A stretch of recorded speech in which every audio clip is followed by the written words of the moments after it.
Anyway, Chad, enough about cables. We're talking about Dreamcasts. We're gonna take the main logic board out next and replace the capacitors for it. We've got our list of capacitors right here. What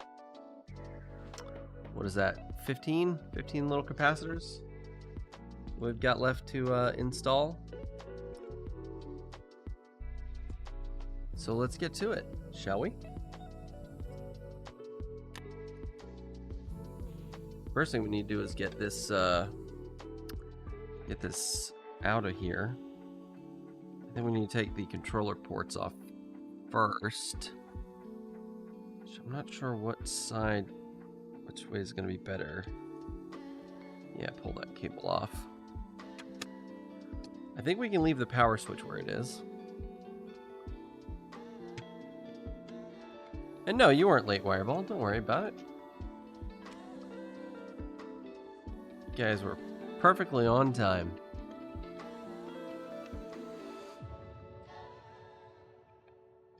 By the way, if you didn't see my posts on Discord and Blue Sky, it did actually work. The Dreamcast now actually reads discs without having to replace the laser. So,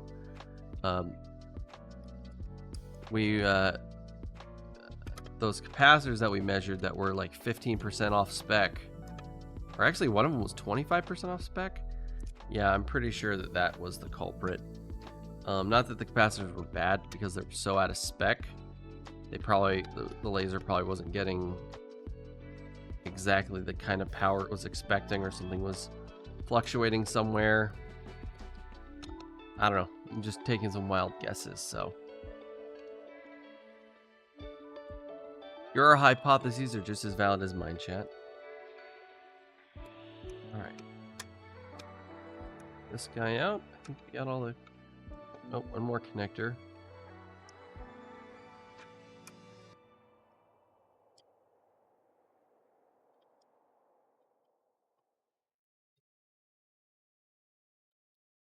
Can I? Should I?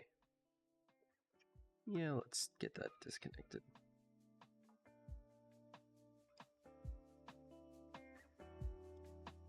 There we go. So we can take that off.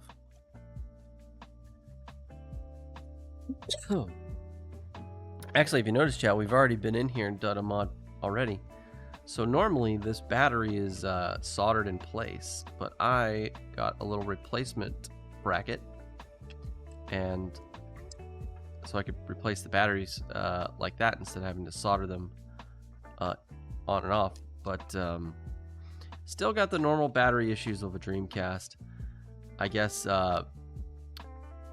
when the system's plugged in but not on, it's not charging the system battery. And so after, I don't know how long it's been since we played Dreamcast on stream, this battery's dead and needs to be recharged. So lame. Maybe the aftermarket AC to DC board actually fixes that. I'll have to look into that. But that's so silly.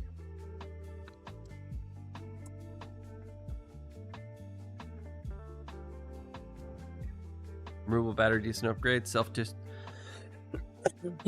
Well, the battery discharged because it's keeping track of the system clock. And I guess it's just doing some other stuff that's decently high intensity, at least in order to drain the battery enough to lose the system memory settings, or the system settings I should say, like the date and time and stuff. But I'm also having the same problem with the VMUs. Apparently the VMUs are kind of the same way. They just eat batteries and not much you can do about it. Actually, I should check the batteries I put in the VMUs if I actually used rechargeables, because I might have, and there we go. So it just might be they haven't been powered, and so they also went dead because they weren't getting charged. Alright, let's see. We've got these two on the side here that are different color. We gotta remember that. The two on the under the power supply are different. Yeah, they're slightly different size and length, and looks like threading. Why they did that? Alright, let's take this off. Looks like we got a shiny surface under there.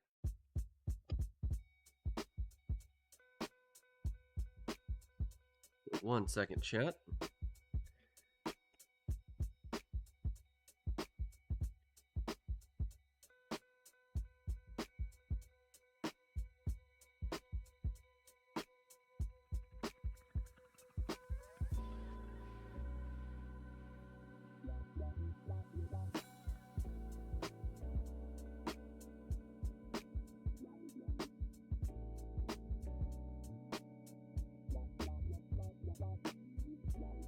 Alright. You're not going to be able to see my mouth moving on my model for a little bit. Oh, well, no, actually. I guess it's moving based on my... based on the sound of my voice, I guess? Let's see. But, yeah, let's get this out of here first. Let's see, it's...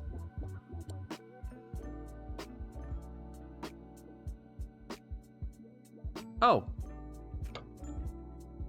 Happy day. There actually isn't anything reflective under there to worry about.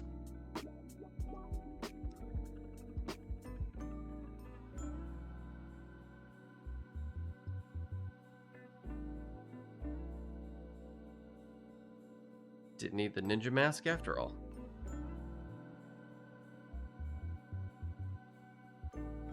Alright. That's where all the magic happens, chat.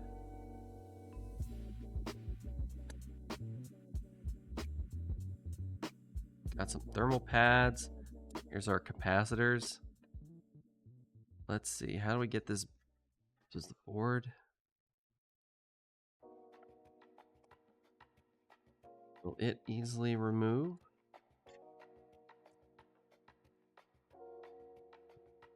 Yeah. Oh, almost.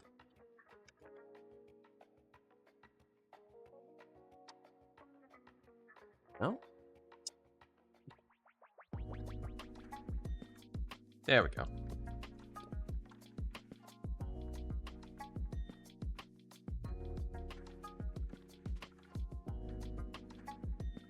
Got some components on the back, so we gotta be careful. I love this glue they use. That's awesome. Alright, looks like we got a bunch of different capacitors here. This cable too. Actually, you know what? Let's plug it back into the controller board so we don't lose it.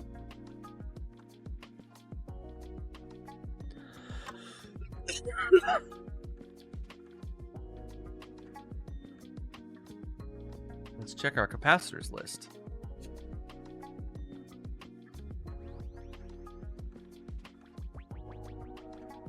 $306, 22, yep.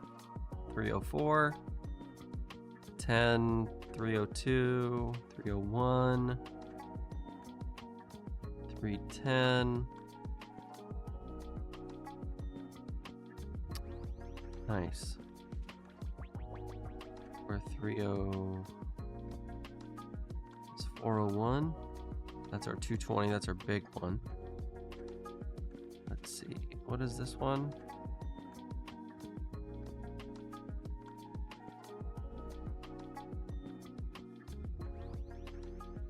CE308.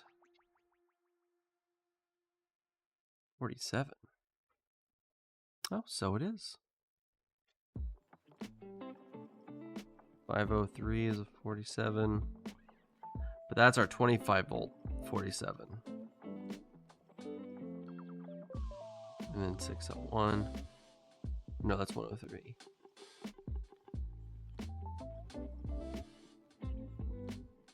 Okay, now, last time we used the hot air method to get them off. But I'm a little afraid to do that because you notice on the back here we got a lot of other components. And I would hate to heat the board up enough to melt the solder on this part, but then have one of these parts slide or move out of place or get jostled. So I think we're going to have to go with the clip and clear method. Which I hate doing, but I think that's going to be our best bet not to mangle anything on the board. So what we have to do is cut through the capacitor.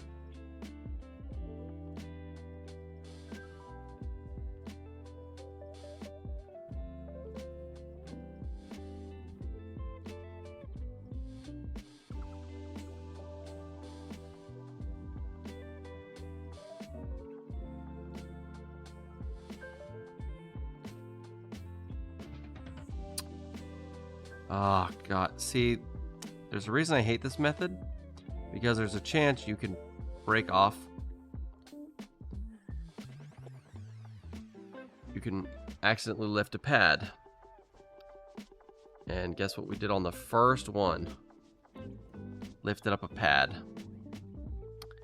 Gosh darn it.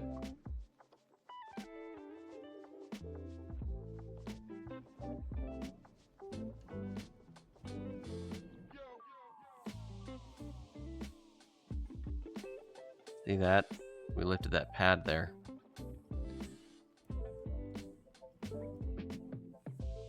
Ugh, that's frustrating.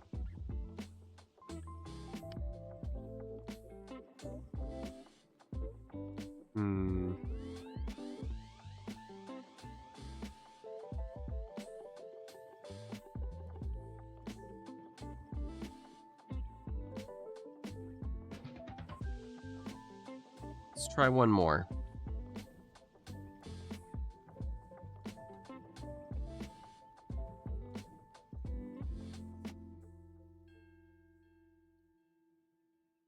So we cut through the top.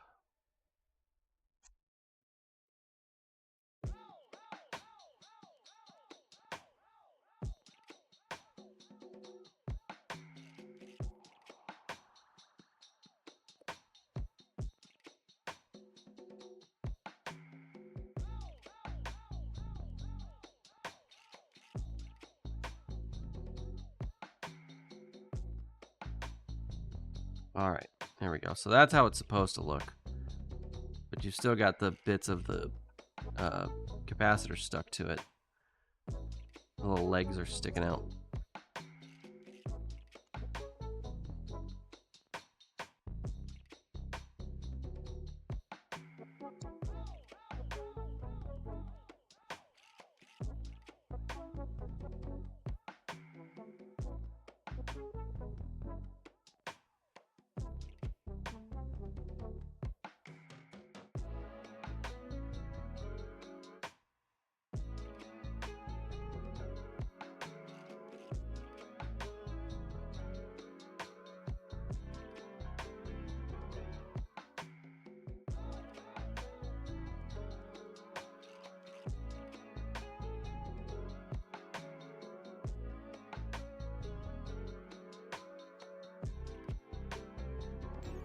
All right, it's 2, 3 actually.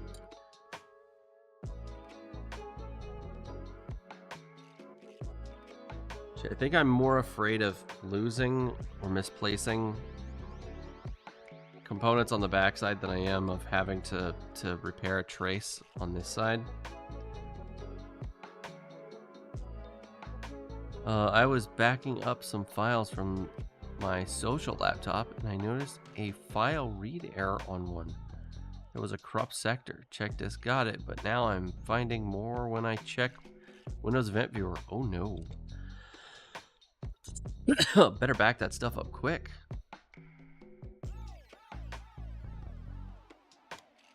Sounds like your drive is on its last legs.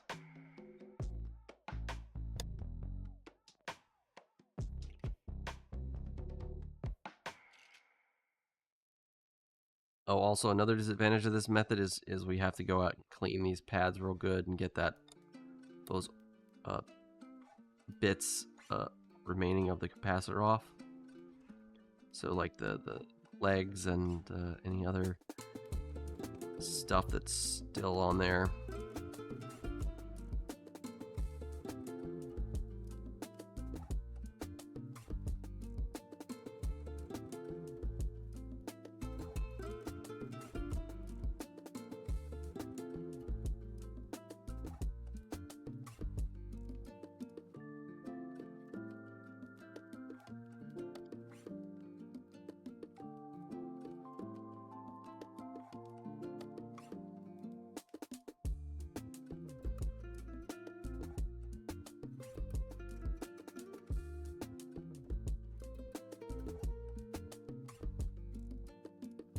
It's slow going, but I don't want to rush it and rip another pad.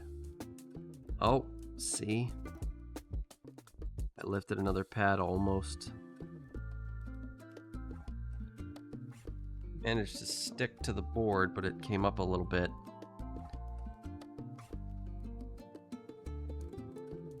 Looks like we'll be able to recover that if we don't hit it too hard with the heat from the soldering iron.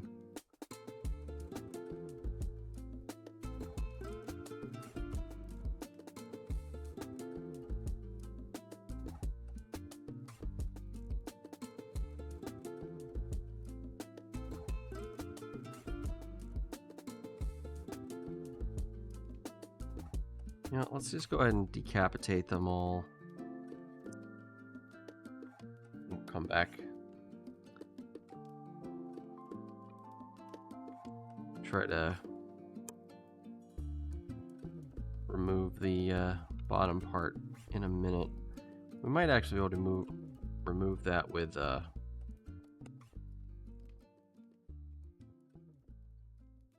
be able to heat it up with our soldering iron and get those to lift up. Now that we've got more clearance, the top has been removed.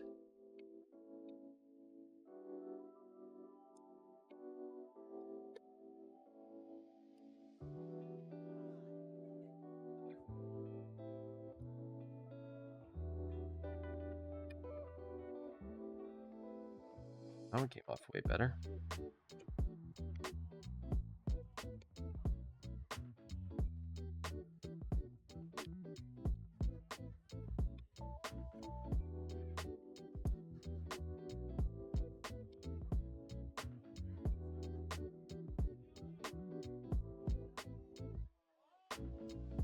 Feels so wrong, by the way, just snapping at things on the board. Ugh. It makes me very uncomfortable. Thankfully, most of it's already replicated on the cloud, the files. I was backing up long conversations with parental units, but they're backed up now. Well, that's good. No further errors after check disk. Reboot cycles. Maybe the diagnostics are right. Smart insists the drive is fully healthy. I don't know. I think after a storage drive like does anything weird like that, I just can't trust it personally.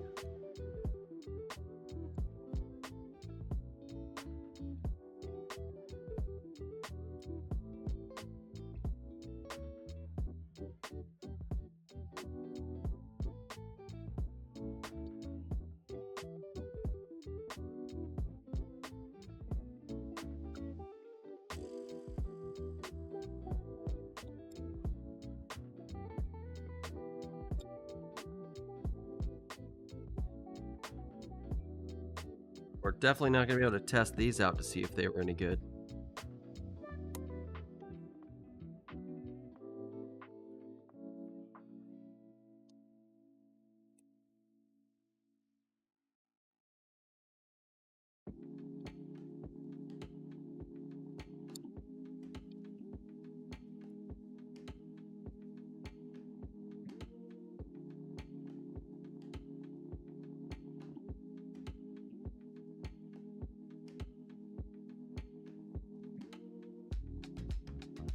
all of them?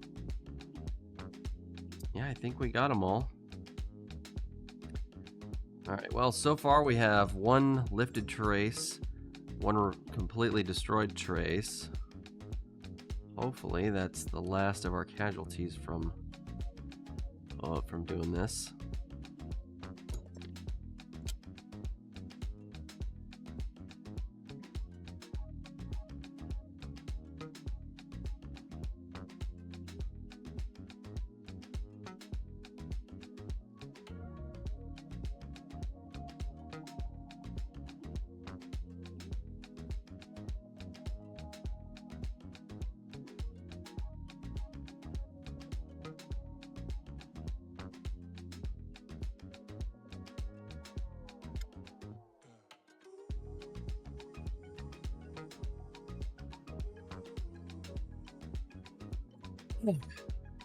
Excuse me. Still got a bit of a cough, chat. I feel like this cough is just gonna be nagging me for several months. Like it's not gonna fully heal by the winter time, and it's just gonna plague me the whole time. So, by the way, what I'm trying to do is, the little piece of plastic that's on the bottom is being held on by like a little thicker bit of the post that didn't get totally cut on some of these, so I'm cutting that little nib off, and yeah, then the plastic part just comes right free.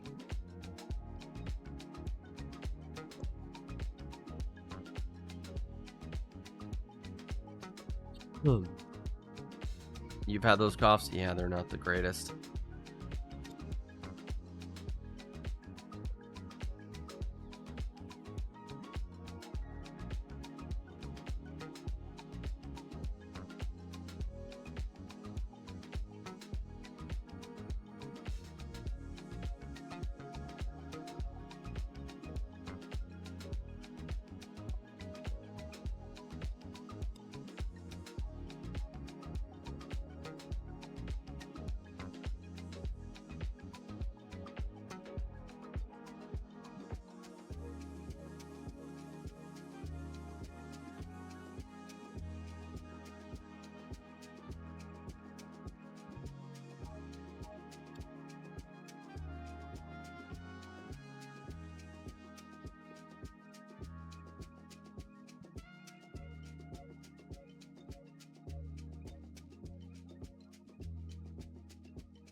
Hopefully our Dreamcast still works after all of this.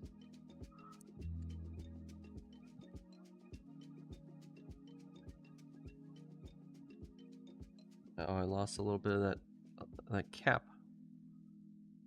Oh, well, that flew off into the great beyond.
There is another method I've seen people use for getting these off, where they twist them off, and that's just madness in my opinion. Where they just grab them and twist, like with a pair of pliers.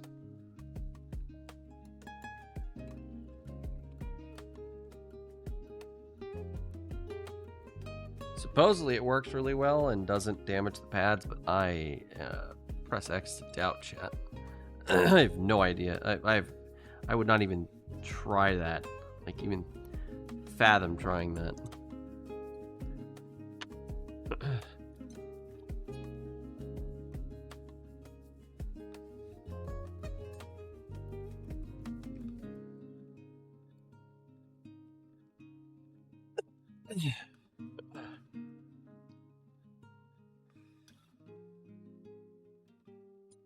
All right, I think that's got all the major bits of the capacitors off. We're just going to need to use our soldering iron to clean up the board some. Which, you know, last time we were talking about how I never use any of these other tips. Let's change that. Let's use one of these tips today. Something that's going to make cleaning the board a little easier. Probably one of these big, thick tips that can hold on to a lot of heat.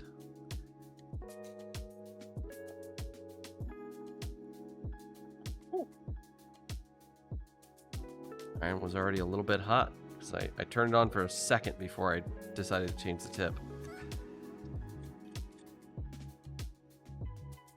All right.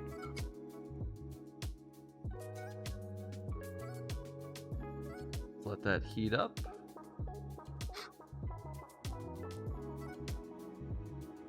We're gonna need our wick.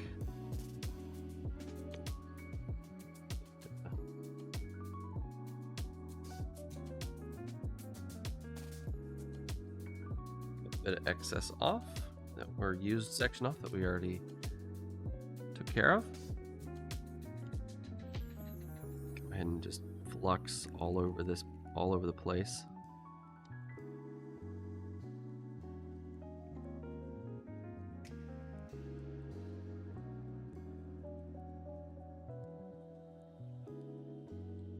Clean this up once we've finished with some isopropyl alcohol.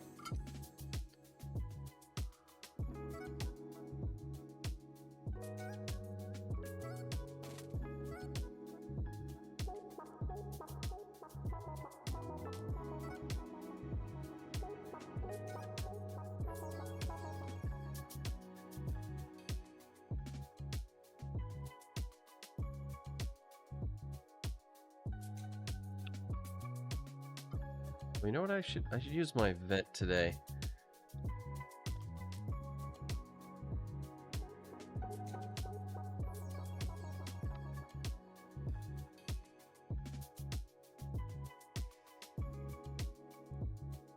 So I'm not just sucking in solder fumes today. Especially with how my lungs have been irritated.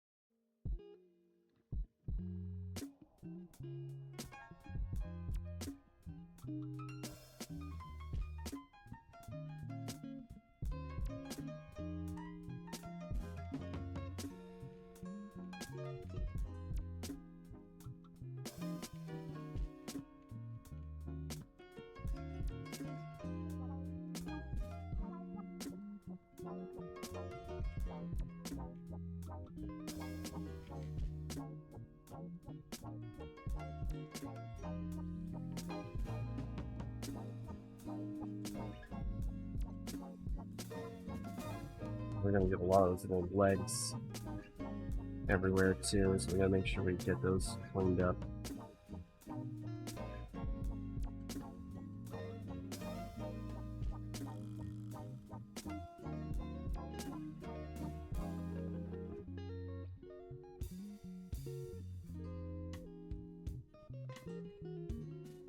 That guy.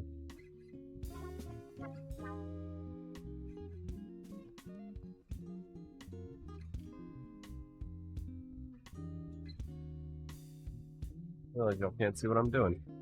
Okay, let me move my setup a little further this way.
So what I'm doing, Jed, is as I get these guys stuck to the little legs stuck to the wick, I'm either wiping them in my little pot over here of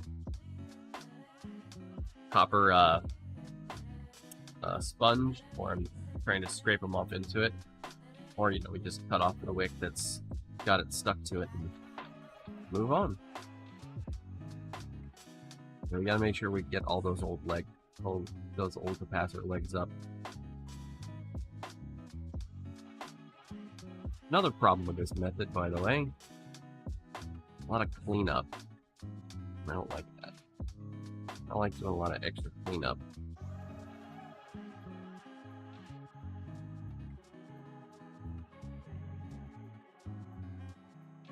After we're done, I'll come back and get some fresh solder over those pads.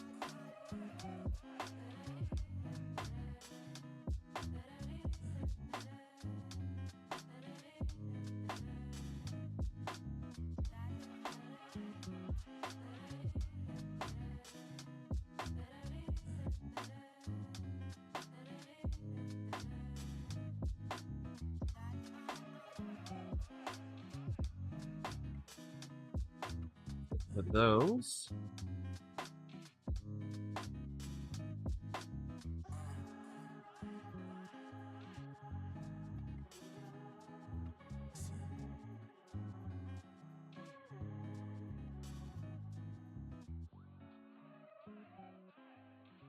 Oh, got one right there. Missed one right there. Hey, chat, this is why we double check our work.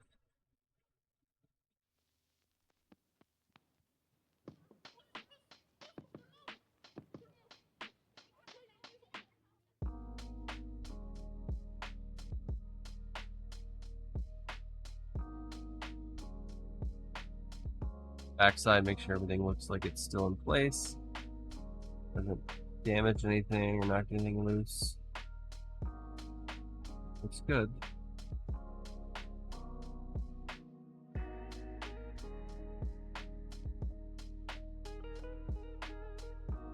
These thermal pads don't get covered in gunk. We're gonna have heating problems once we get done with this. And that's definitely not good. This console already runs kind of hot. Yeah, you don't trust the twist method? It might be because the pads are further out. You have more leverage. Might try it on some boards I'm sending directly to e-waste. I mean, yeah, that wouldn't be too bad of an idea. Because if you blast an old board that's going to e-waste anyway, it's not going to matter.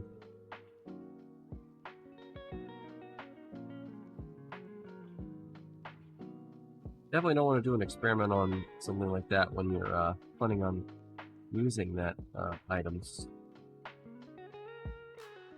Like our port Dreamcast here. Definitely not subject to be used for testing. There we go. Give me a second to get that leg off of there. It wouldn't heat up.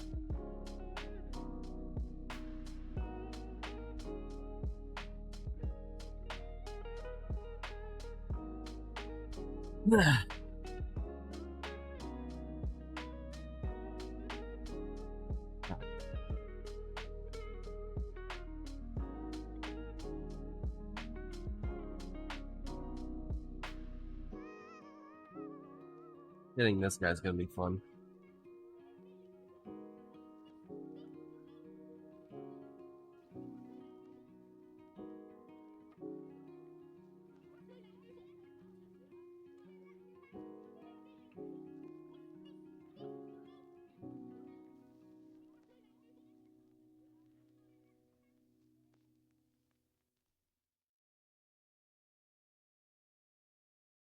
Oh.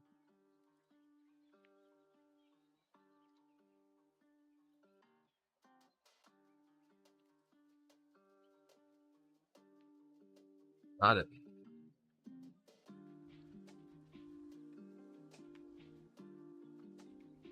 This one?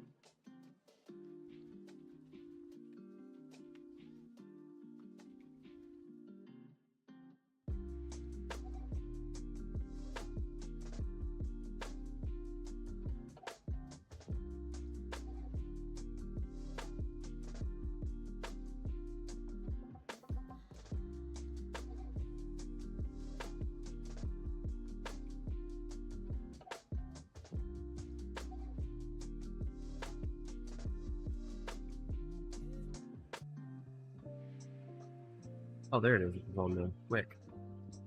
Where did the leg go?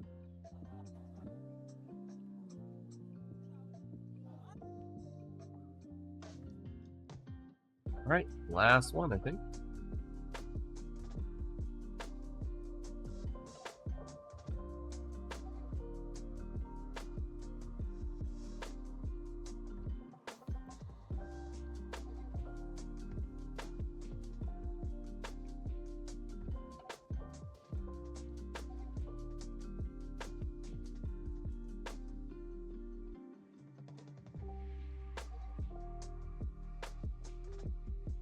It's getting a little dry from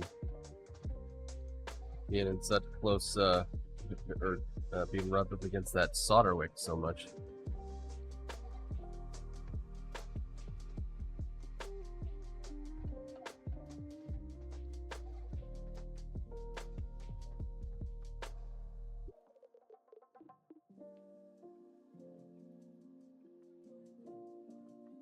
What did I call this? Copper X? I think this is brass.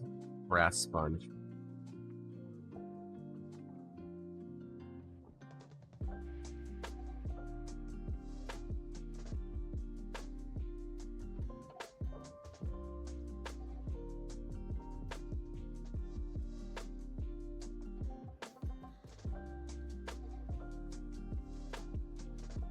Which I need to change out soon.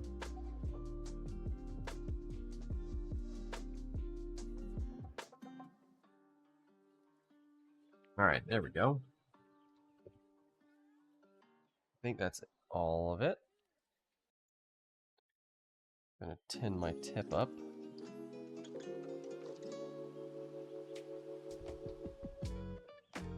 Then we'll let it cool down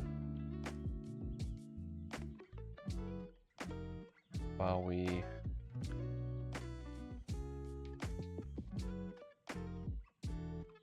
prep the surface for the next step.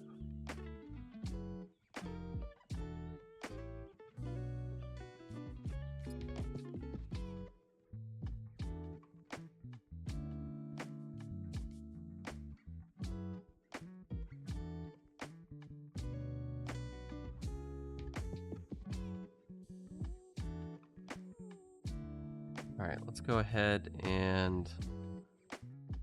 Oh, actually, hold on. I noticed there's still a leg stuck there. Oh, and some there too. Oops. Look at me missing some, I thought we had got this one. Maybe it didn't come off like I thought it did. Oh, there it is. Shall we just straight miss these two?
A bit on there.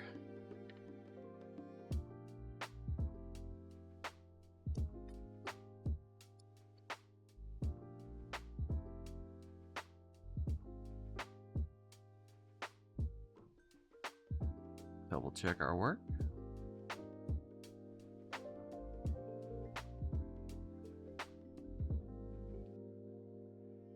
All right, excellent.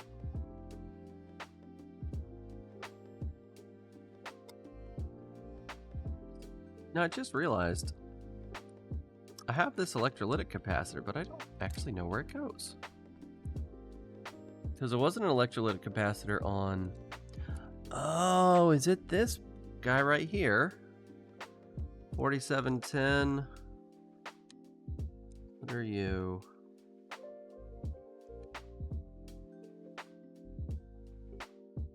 $47.16. Oh yeah, it might be this capacitor here that we're supposed to replace. That would make sense. It is the kind of last. It would be the last one, last electrolytic we haven't touched. All right, let's get our cleaning supplies.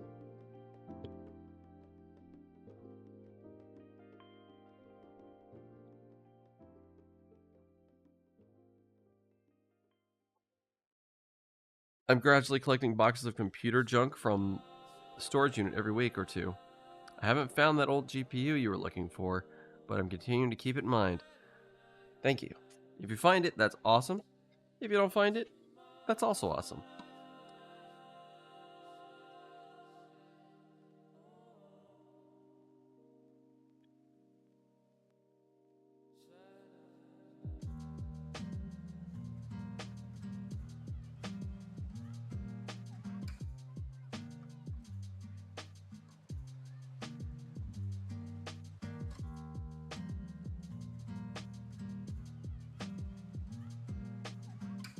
Did I miss some? Rat. I actually missed some capacitor legs. We'll come back and get those in a second.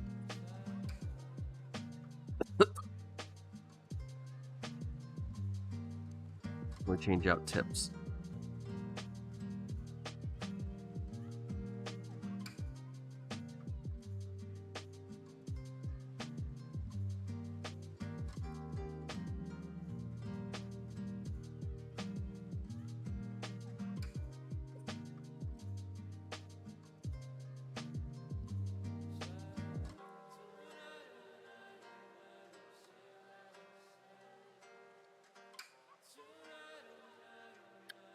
This little tip would work better for what we're doing. To get on that pad and get under the capacitor. Let's try it. Let's give this tip a try. We've never used this tip before. This little weird chisel.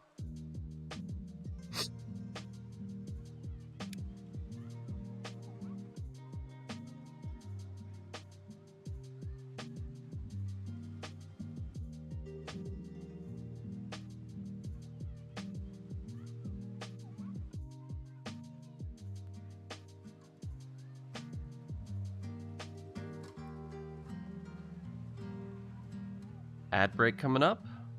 Duly noted.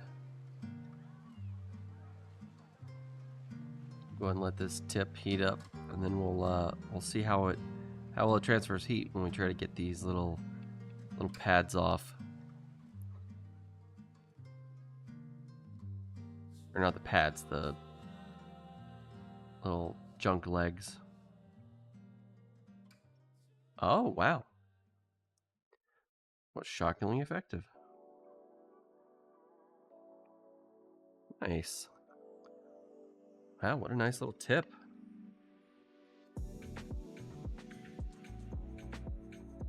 Probably not super good for this.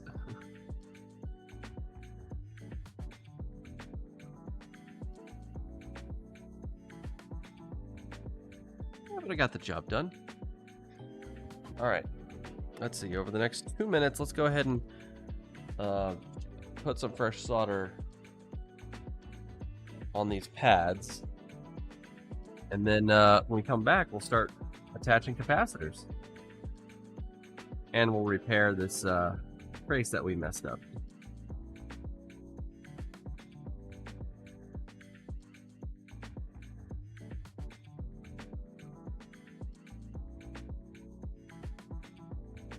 Oh, my heat's low.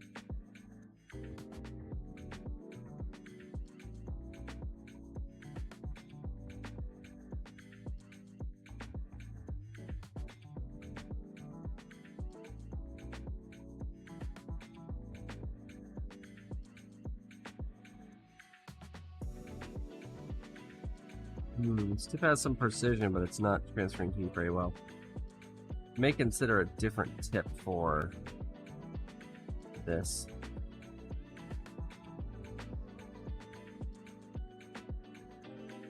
Yeah, it's not super effective here. Well, that's too bad.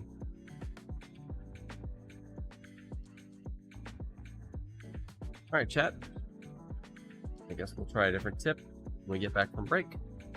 Well, I guess I'll try a different tip while you guys are on break.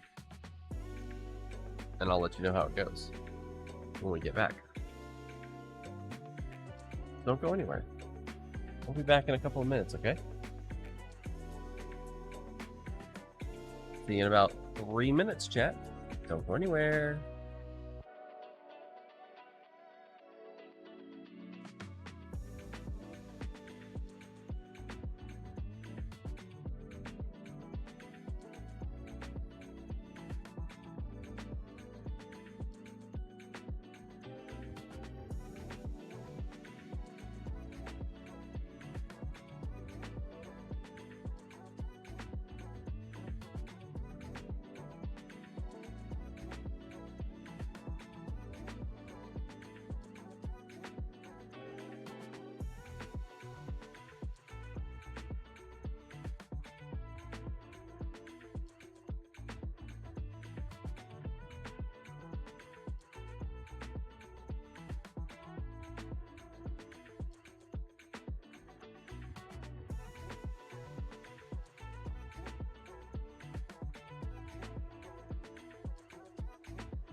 Welcome back, chat. So, this tip seems to be working okay, but the other one was working okay too. I noticed we're having some issues with the pads on these bigger, larger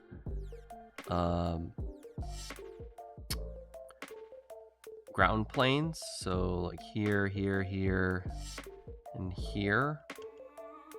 And this one was giving me a little bit of trouble too, and this one. So we might need to switch to a bigger, even bigger tip than this for those. But I might switch back to that other tip for the other ones. Just so I can get up under there and hit those the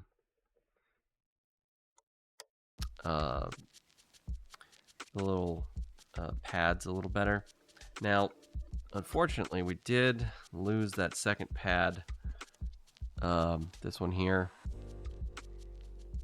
So we lost 2 pads in the removal process. This one and this one.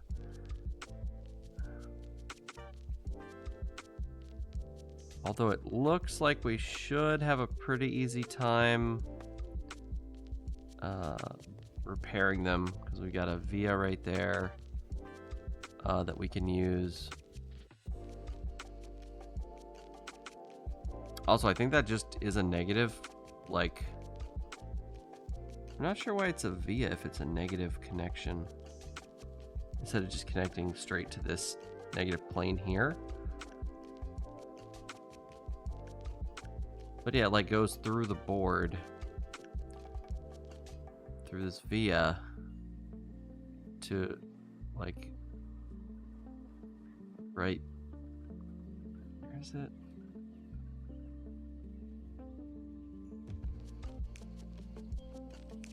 Oh, actually, no, it doesn't go to the negative plane. It goes to this connection right here. So if we can get a wire through that via, we should be able to solder it to this here, this trace, which might even be able to just connect it directly to this capacitor, because I think it connects right there.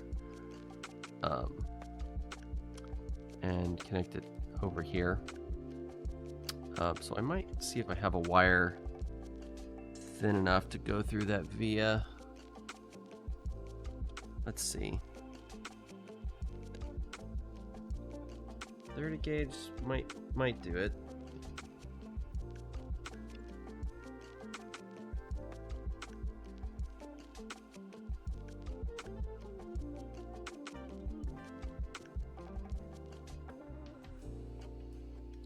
See if we can get a piece of 30 gauge through there.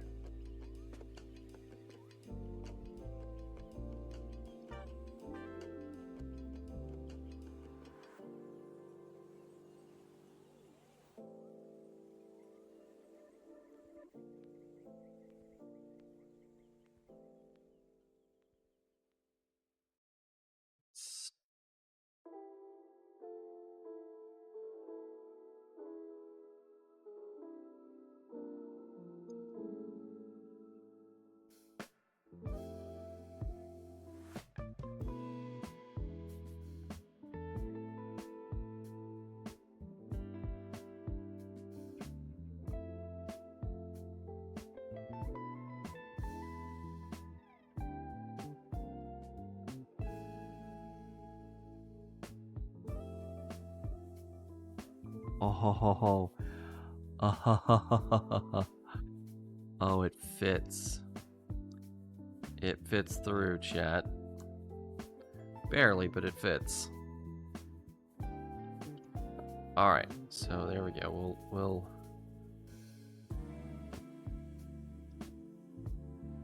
come back to that. Let's just twist that a little so we don't lose it. So we can repair that trace with this guy. Let's see, what was that other one doing?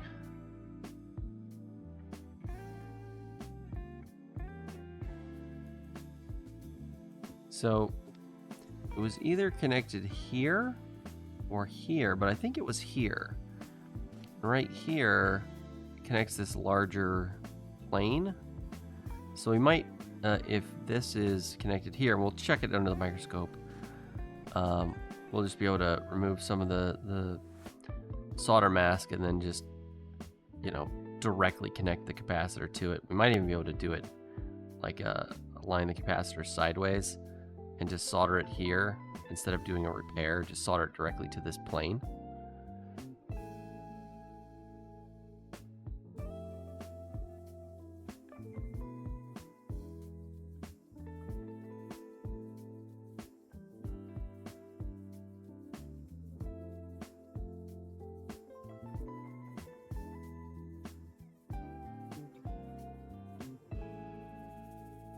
Yeah, Chad, I think that's the plan.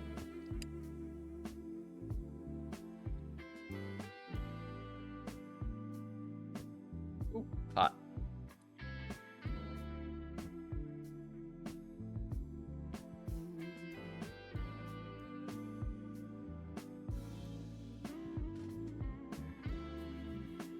Chad, pro tip, hot things are hot. I don't know if you knew this.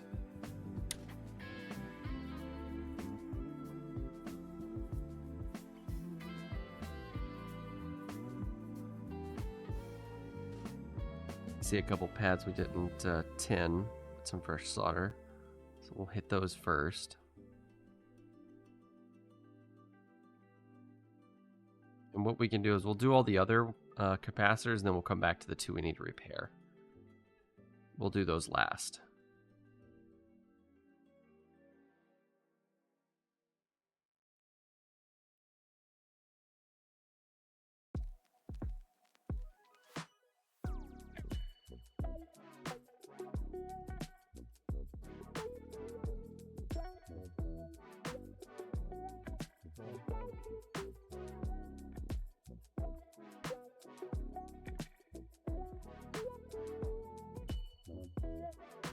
Oh yes, this one doesn't want to heat up.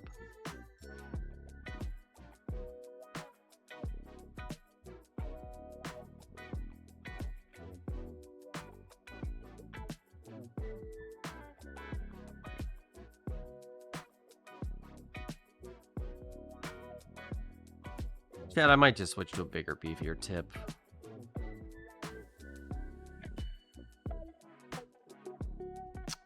Or maybe I just do the ones that I can with the tip, with this tip, because this tip still does a really nice job on a lot of these. No, it didn't work on those. Works on that one. Not that one. Works there. There's fine, there's fine.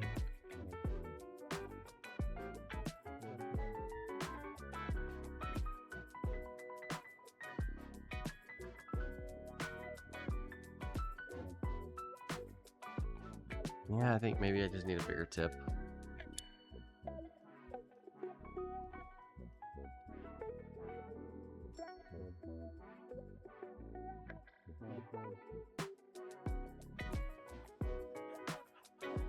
Trying to find a tip that's beefy enough to have a lot of thermal energy, but isn't so big I'm not going to be able to maneuver it into place to heat the leg of the capacitor when I put it onto the pad, because I don't want to just make a cold joint. You know, I want the whole thing to flow nicely, so I don't want to use too big of a tip.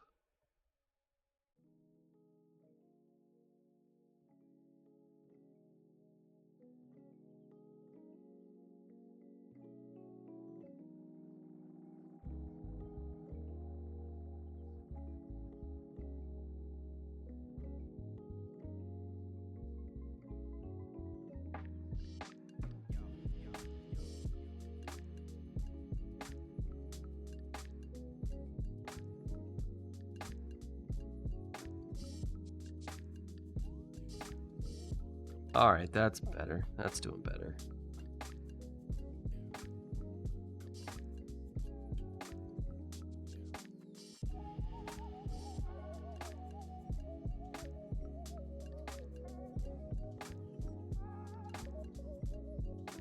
Okay.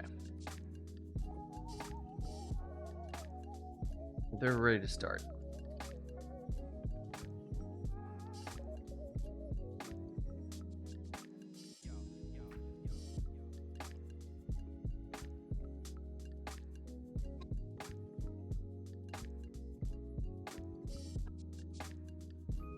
All right, let's see.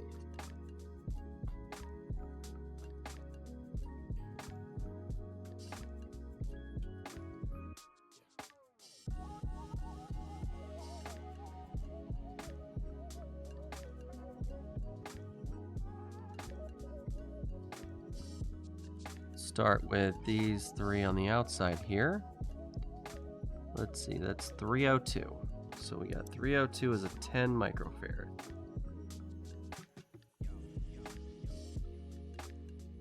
All right, let's get one of our 10 microfarad 16s out. Actually, I might just put all these on the table here now.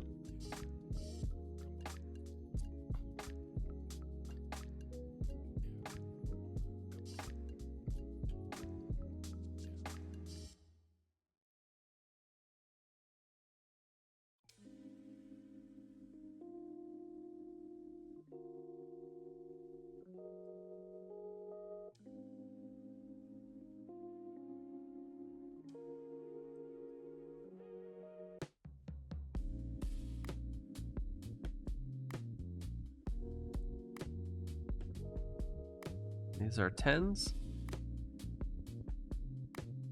22. Here we go, 10.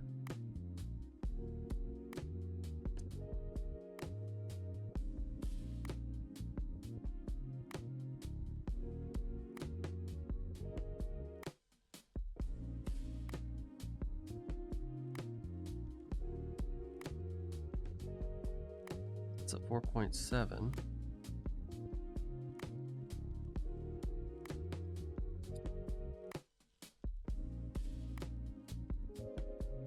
One, two, three, four. 1, 2, 3.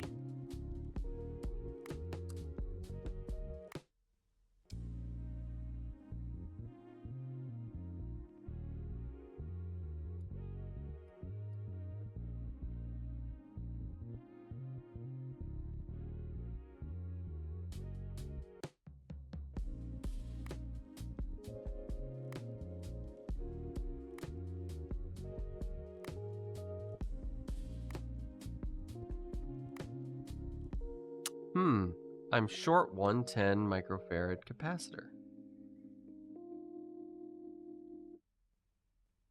That's not good.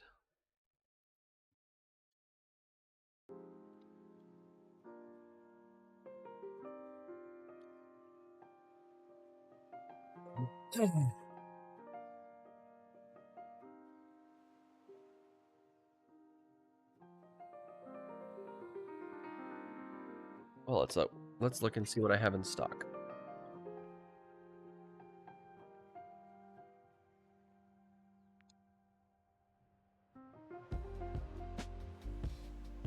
All right, got a bunch of random capacitors here. Other projects.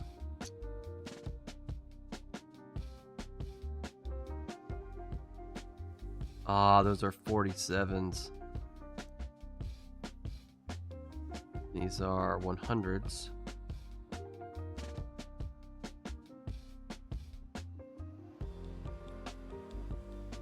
Oh, well, shoot.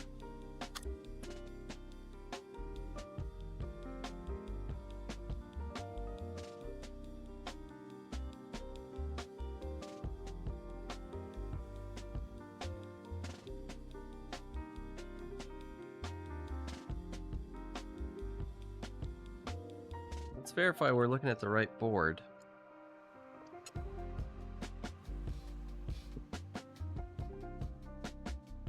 Let's see, a VA1, 837, 1377B. Let's see, we got a Katana main VA1.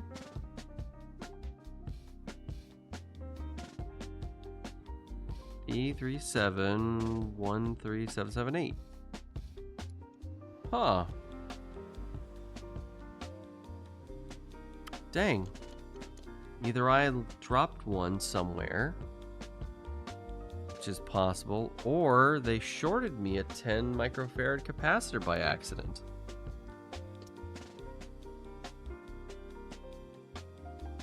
Well, doggone.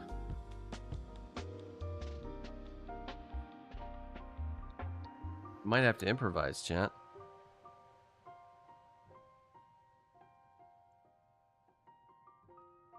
Let's double check our stuff here one more time. 47. 47. 220. 22, 22. 1, 2, 3 tens. 2 100s.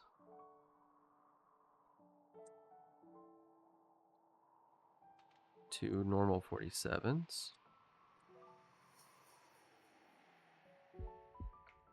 Whatever these little goobers are. Maybe that's what these little goobers are.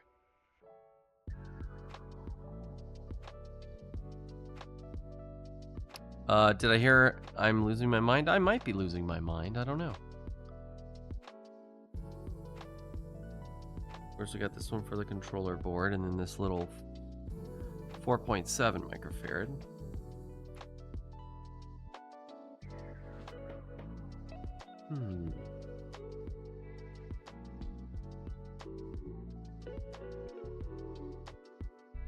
Oh, you know what's interesting? I just noticed. These are 10 microfarad 16. 10 microfarad 16, 10 microfarad 16, 10 microfarad 16. There's actually 5 of them, and there's 2 that are 10 volt BPs. I wonder if that's what these are. I don't feel like getting out the microscope right now, but let's see if we can find this 303 and 304.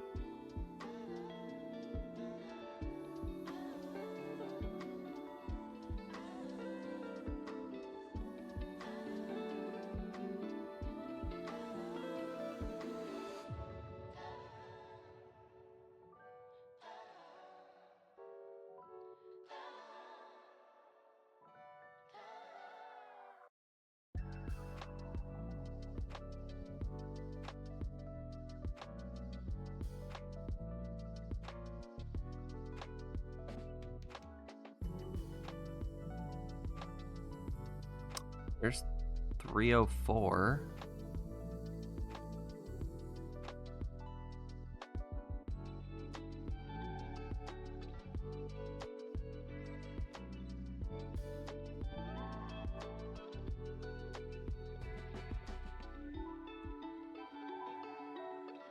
One. This is 303? Wait. 303, 304.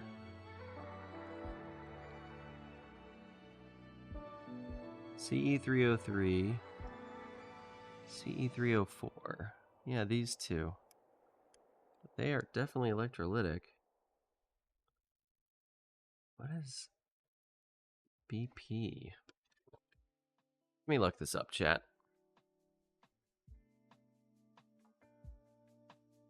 Maybe instead of putting electrolytic, it wants me to put on these guys.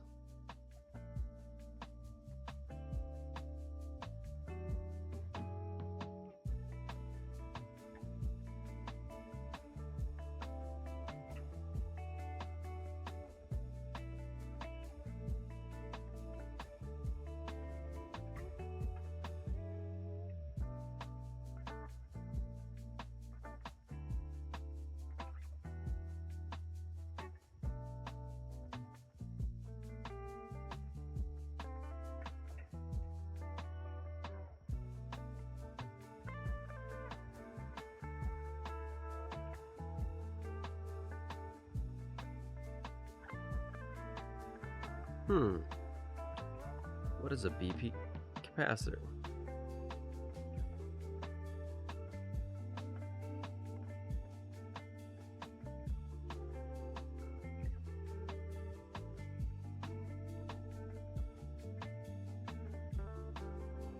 Bipolar, known as a non-polarized cap. It's a type of capacitor that can withstand voltage applied to either direction. BP, non-polar. Huh.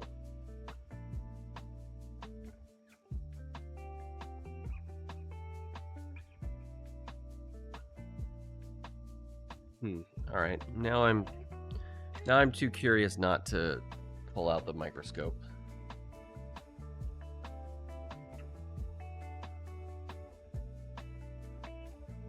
Let's give the microscope a look, chat.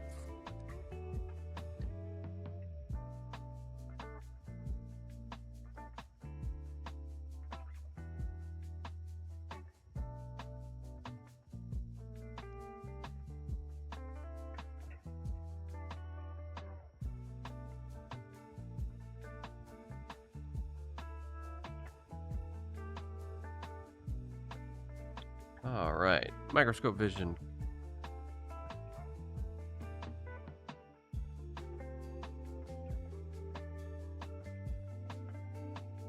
All right, what are you guys?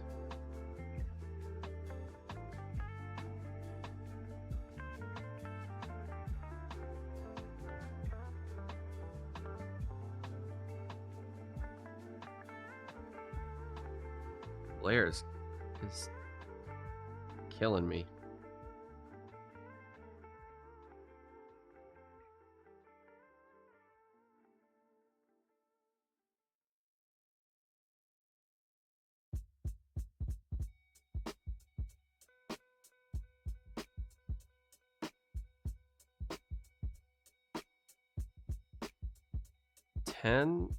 $106A 106A 50 CM3.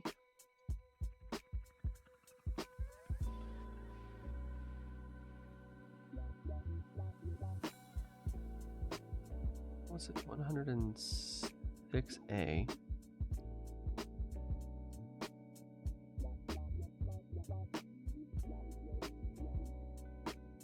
Fifty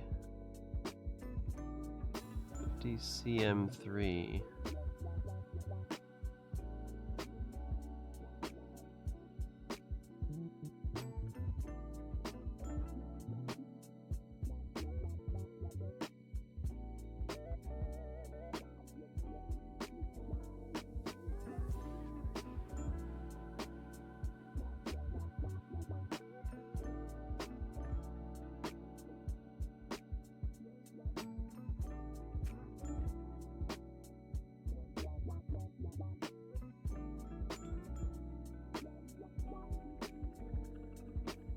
Well, that's not helpful.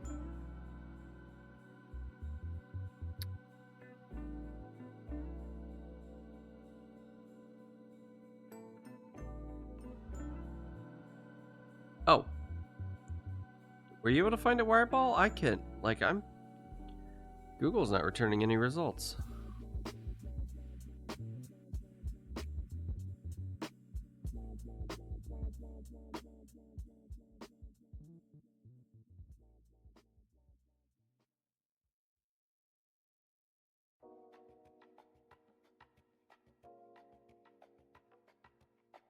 Oh, let me check Mouser. Mouser link came up.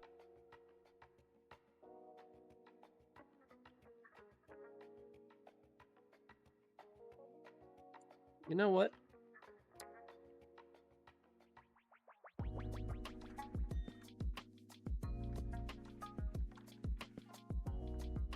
I can check its capacitance using my multimeter.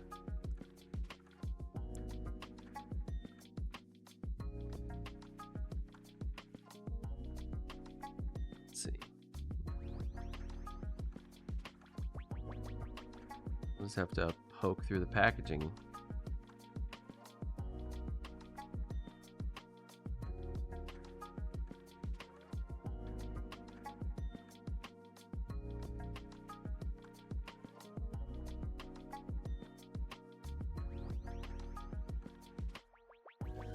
.45 microfarad.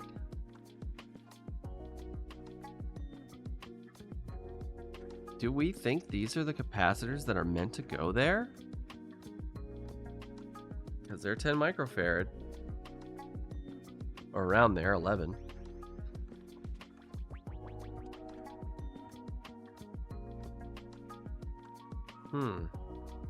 I'm gonna go with it, chat. I'm gonna assume that those are the capacitors it wants us to use for those particular locations.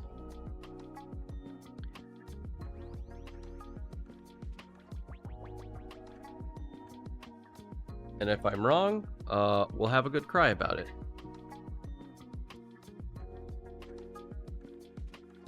As we release the magic smoke of our Dreamcast.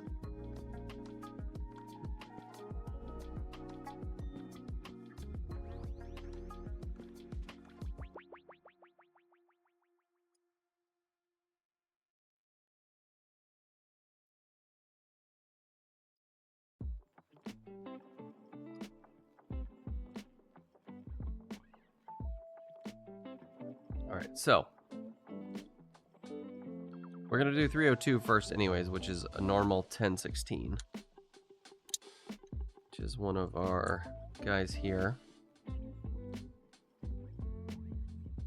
But you know, it might be easier to do the soldering under the microscope with these little guys. Maybe we should go back to the microscope view, chat. What do you think?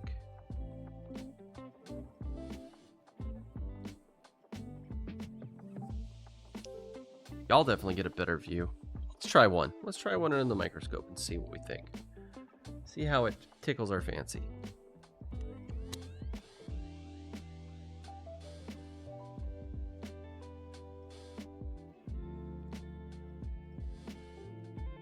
The part number seemed to match up? Okay, that's good. Huh.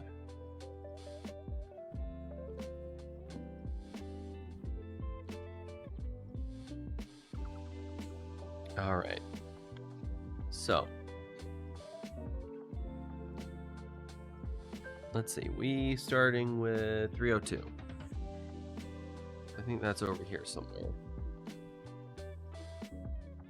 Yeah, 302 right there.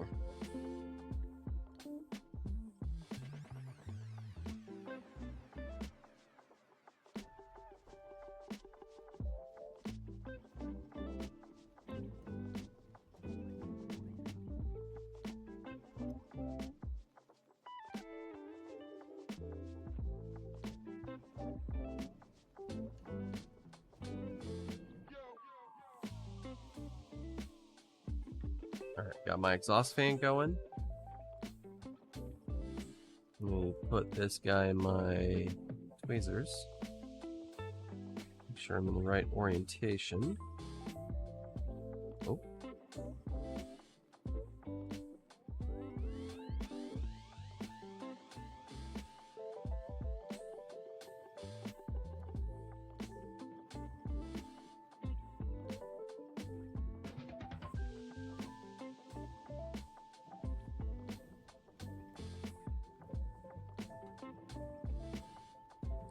As the board's kind of hanging off the edge here. Let me get something to prop it up. There we go.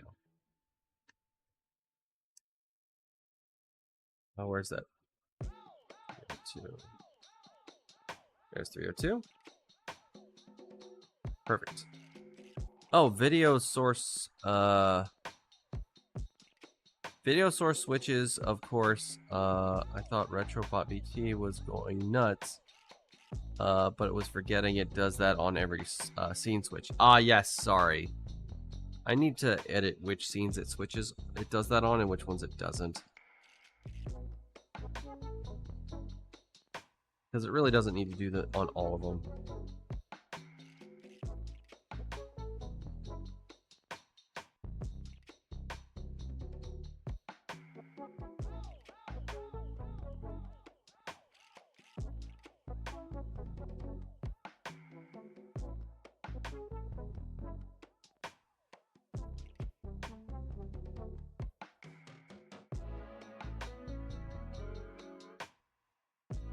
It's one of those areas I was saying was like super hard to heat. It's on that edge there with the pad, or with the ground plane. Positive side should be much easier though.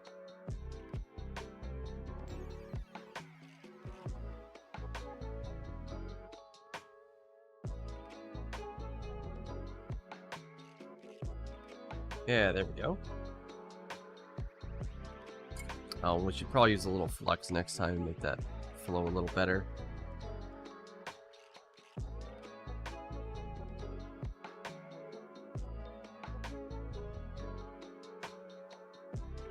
Yeah, it's not better than factory, but it'll do. Alright, let's see. Let's pick another one on our list here. Since we're already here, let's do 310 and 301.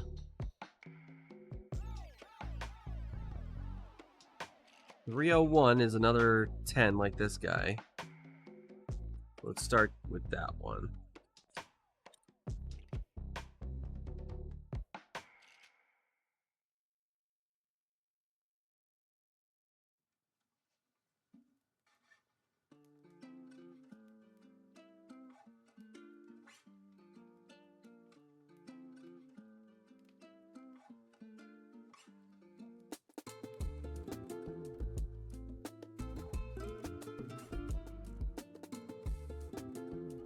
Sorry, I'm a little bouncy. The microscope kind of almost blocks the camera. So, hello, chat. Now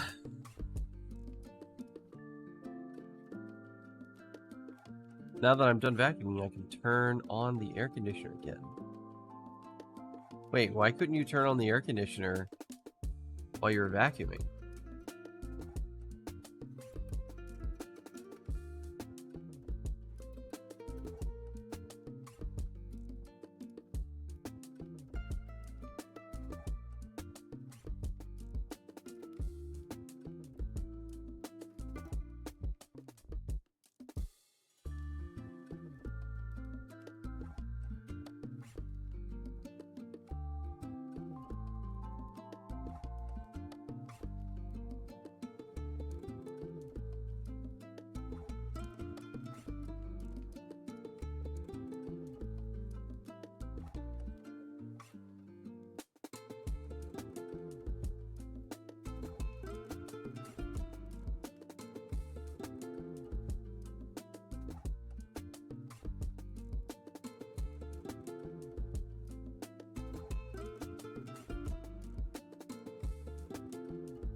Oh, that is just sucking up all the heat.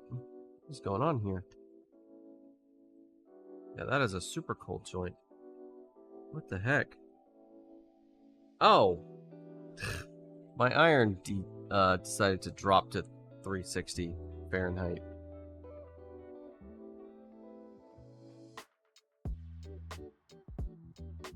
Oh no.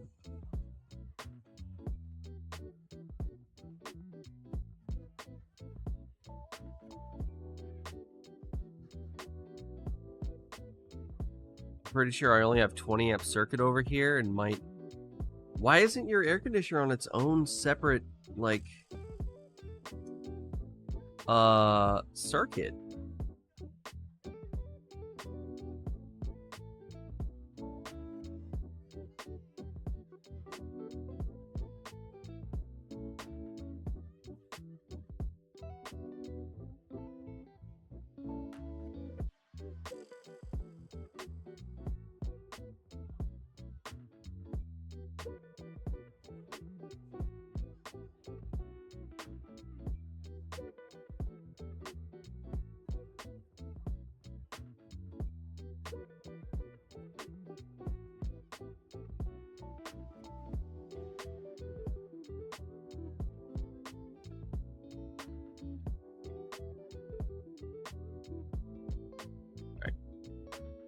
We good? Let's do 301.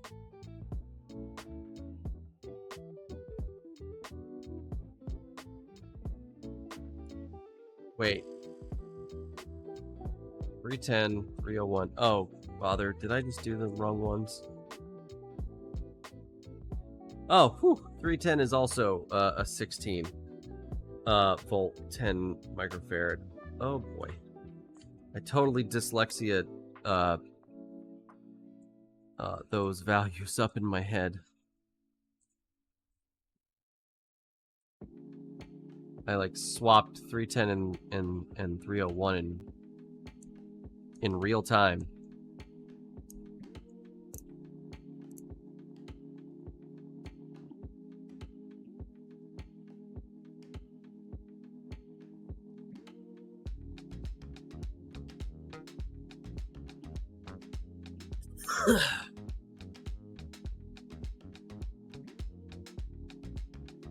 This whole room has one outlet, and I'm pretty sure the outlet is in the next room is the same wire. Oh my gosh.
All right, looking good.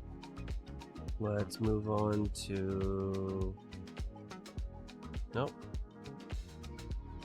Nope. Oh, actually.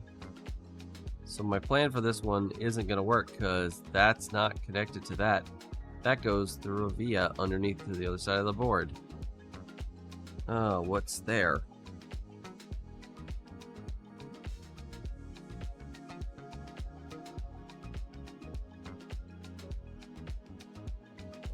Oh, good. So that via comes out right there.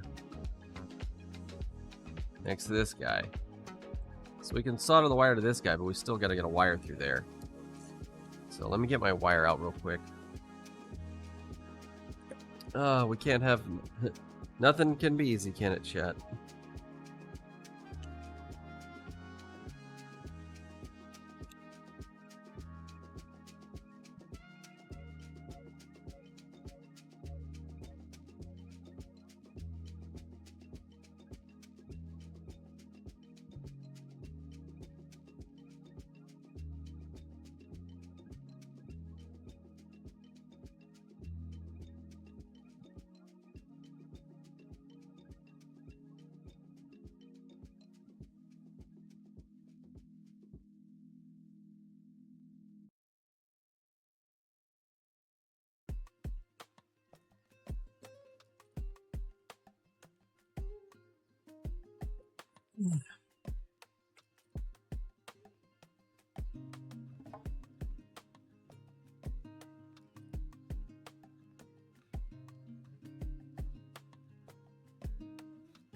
Alright, there we go.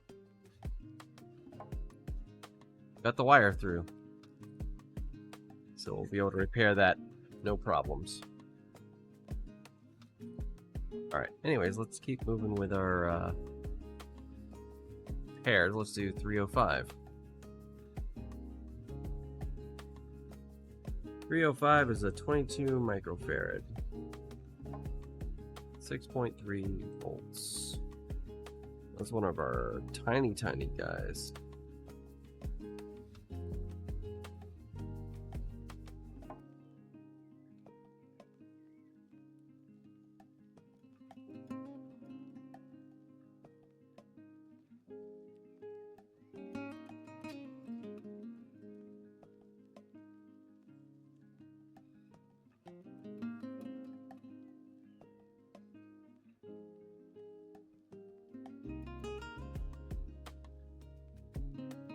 flux on those pads.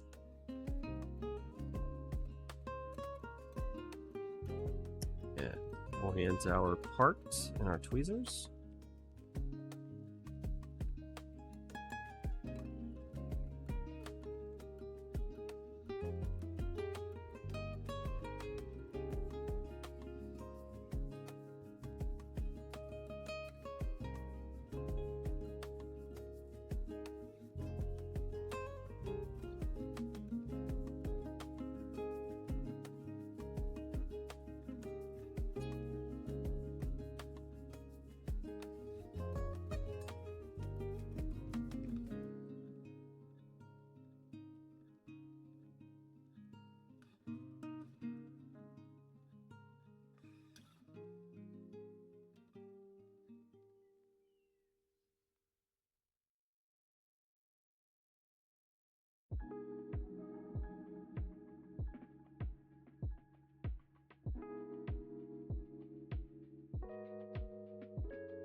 Ah, there we go.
Maybe a little piece of flux,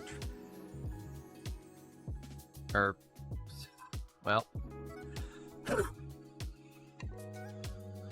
let's give the board a good dusting, make sure there's no bits of trash. All right, let's see, did that actually make a good connection?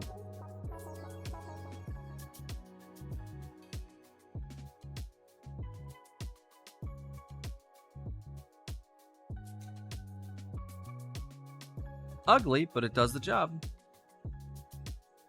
All right, let's see. Let's do this big guy, 401.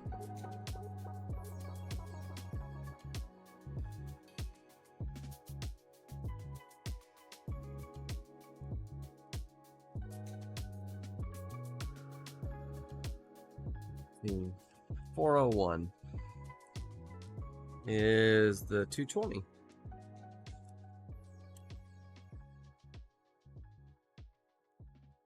Got him right here.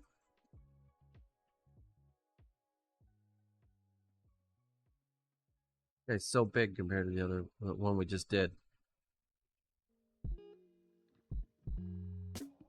It's a whole chonker.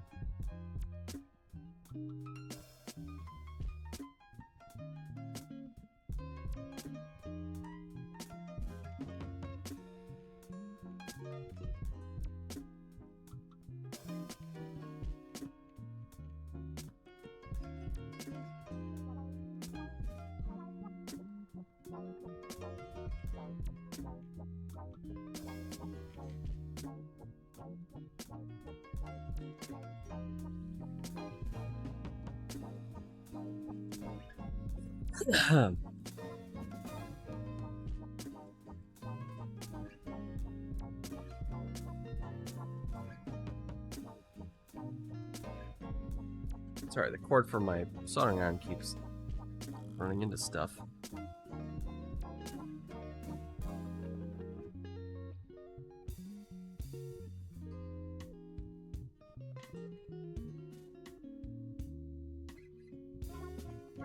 we go.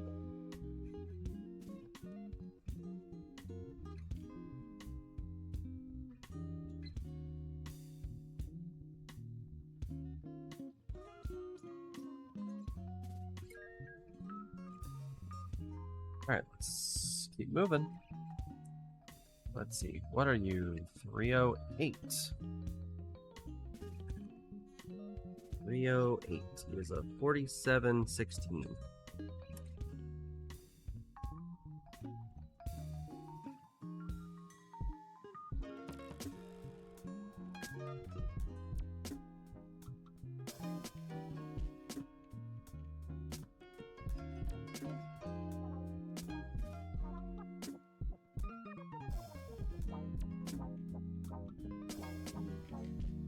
How y'all doing out there, chat? Y'all still hanging in? Not getting too tired, are you?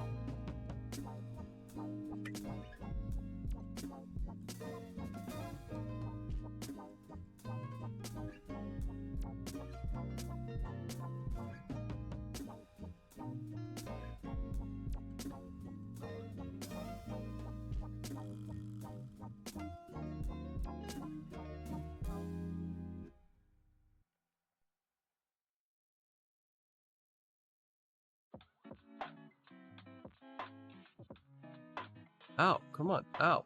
I'm losing it. Ah, stop.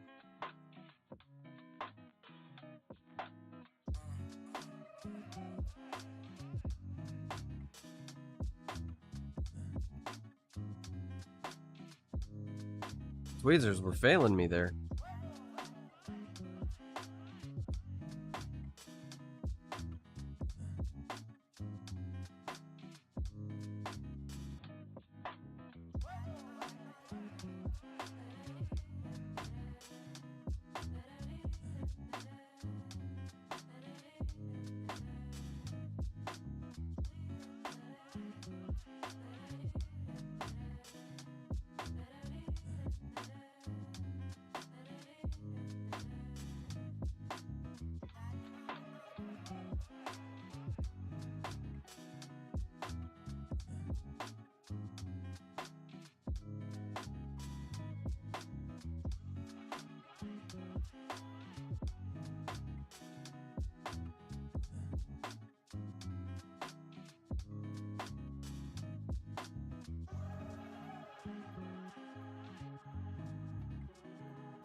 Let's see, this is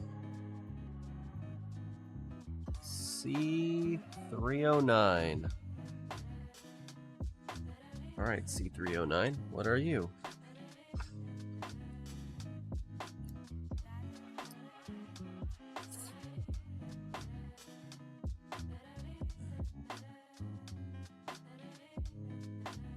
Oh, that's our little itty bitty 4.7.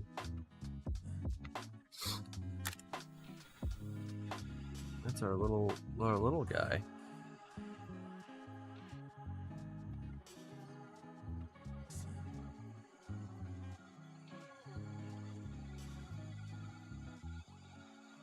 I guess it's not so little. Small capacitance.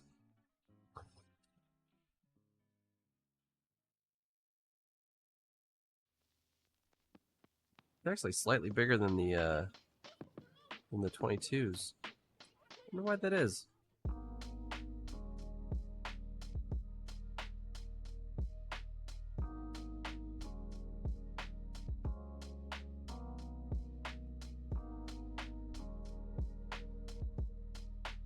Oh, because this other capacitor, putting this one on is going to be a little difficult.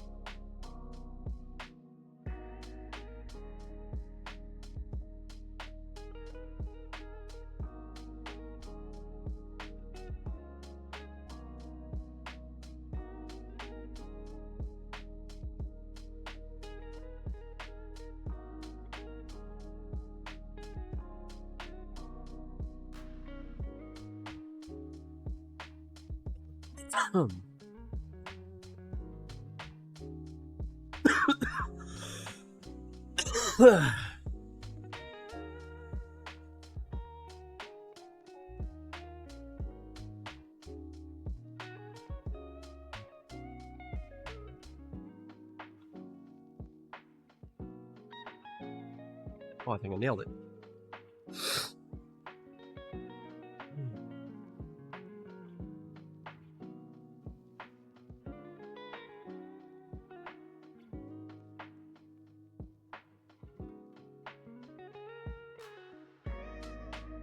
Nice.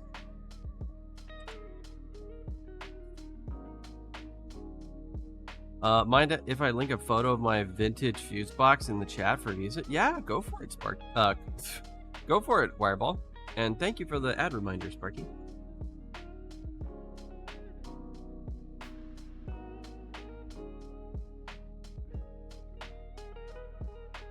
Let's see. Got that one. Ah, here we go. 303.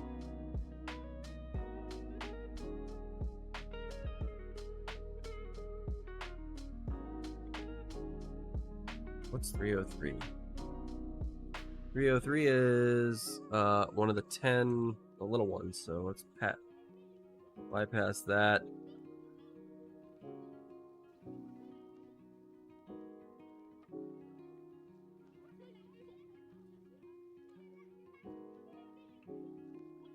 Get this guy over here.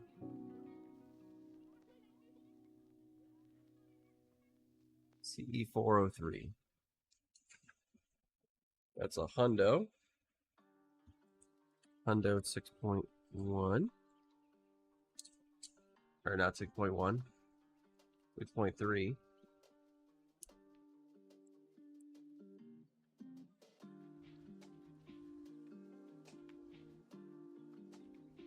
We have plenty of 16 volts. So as long as the capacitance is the same, the voltage is the voltage is more like a minimum number.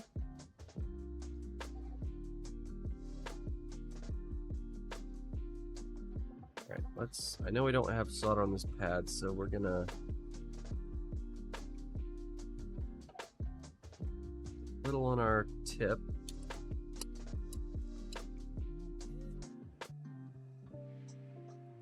Tack it down.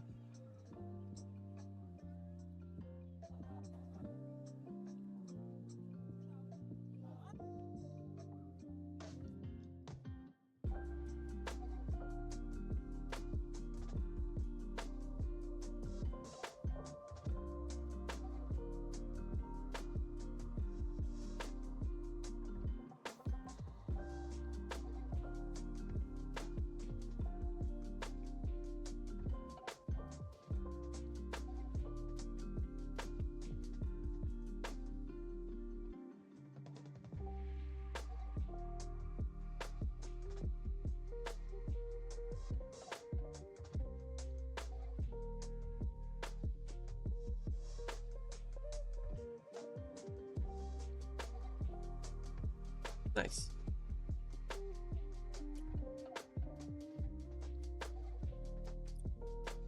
Well, that's a blast from the past. I haven't seen glass fuses since my grandparents' house. And 200-year-old Victorian house that was converted to electrical from gas. Wow. I'll have to take a look at that on the break, Wireball. That sounds really frightening from here tell. But we'll see soon. Let's see. I'm looking for more capacitors to replace that we can do in the next 1 minute. Yeah, let's do this one way over here in the corner.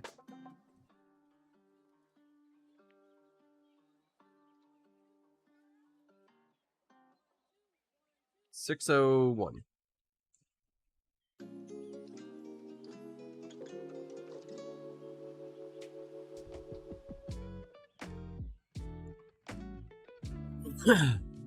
Let's see, 601 is a 4763. So we take one of our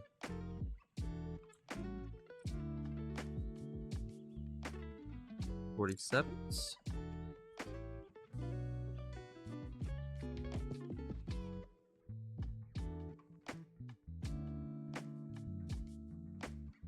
I don't think I'm going to get this in time. All right, chat. Well, we're going to go take a 3-minute break. And when we get back, we're going to do more soldering. Don't go anywhere, everybody.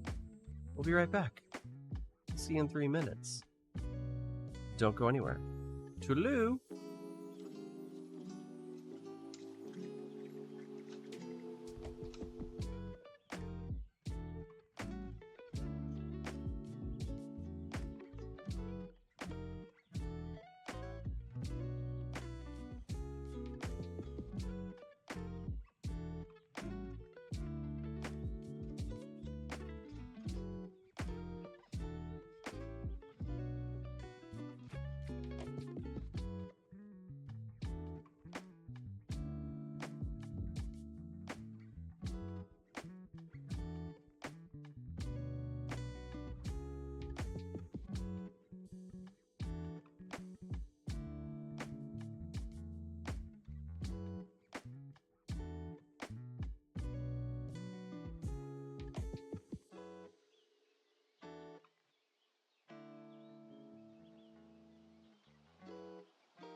Welcome back, chat.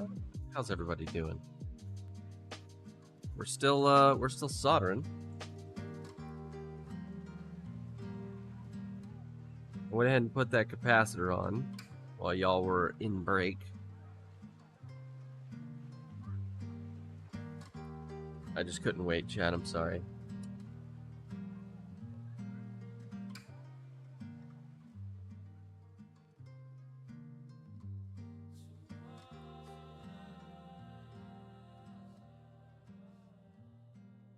Let's see, we gotta move along. Let's get this guy.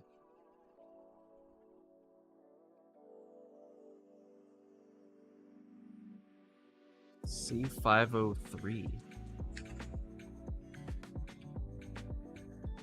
which is the 47, the special 47, higher voltage 47.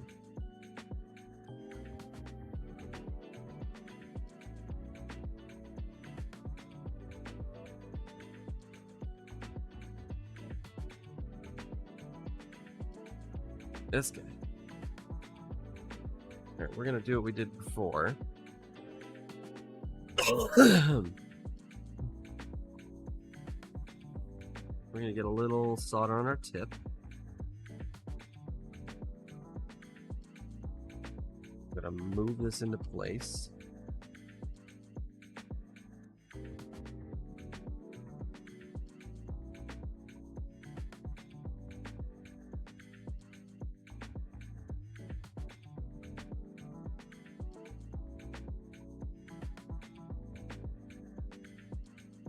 Tack it down.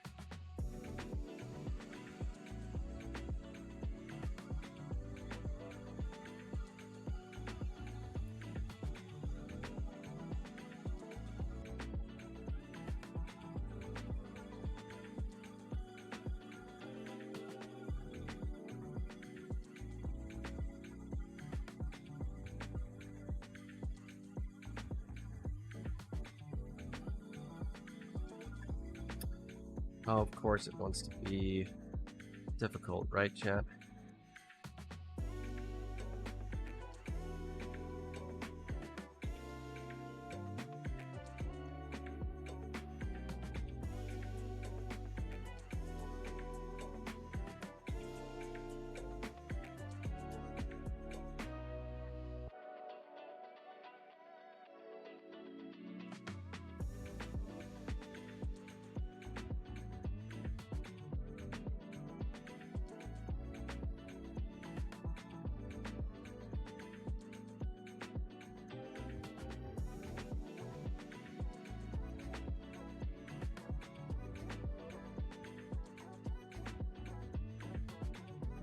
There we go.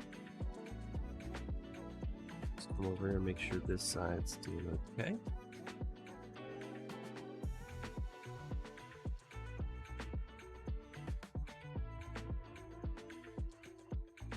All right. I think we're in business. All right. And I guess we got this one next. Is 104.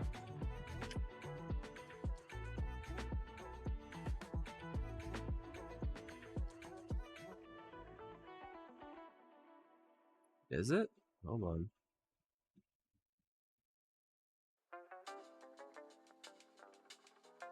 Yes. Oh. No, it's 307.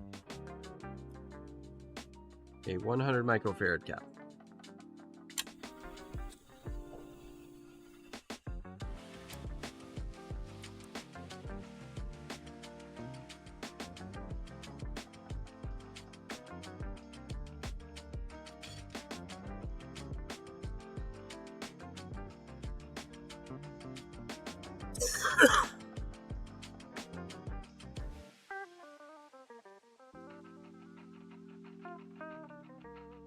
Sorry, Wireball, I didn't get a chance to look at that picture.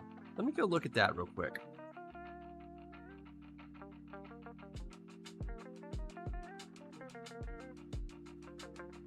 it's contractually obligated to be difficult. I mean, that's fair. Let me look at this picture. Oh my gosh. Holy crap. Where do you get replacement fuses when they go bad?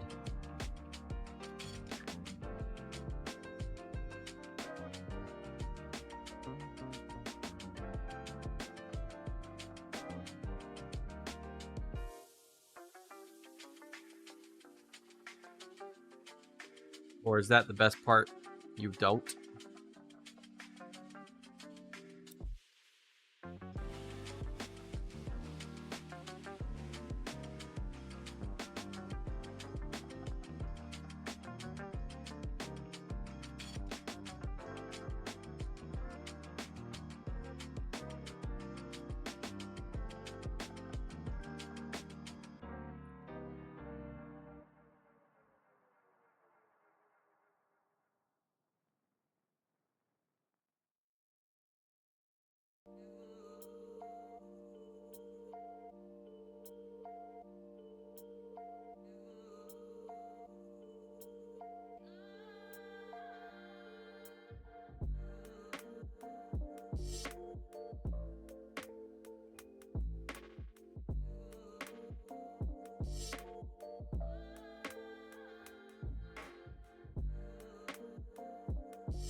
Alright, so far so good.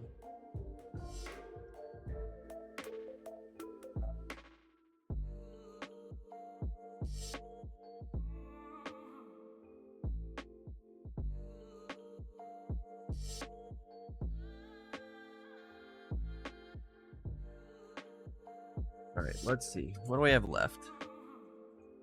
We have 1, 2, 3, 4 left. Where are they? Oh, there's one. Right there. CE 103. Which is 4716. All right.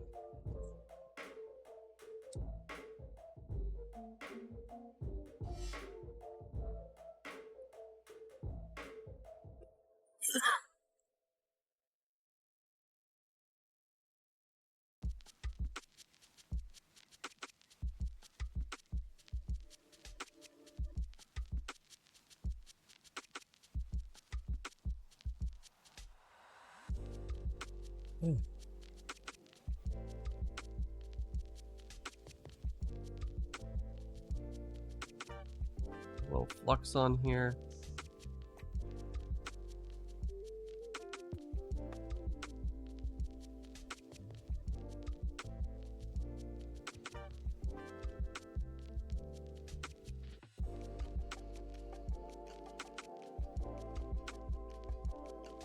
Oh, whoops.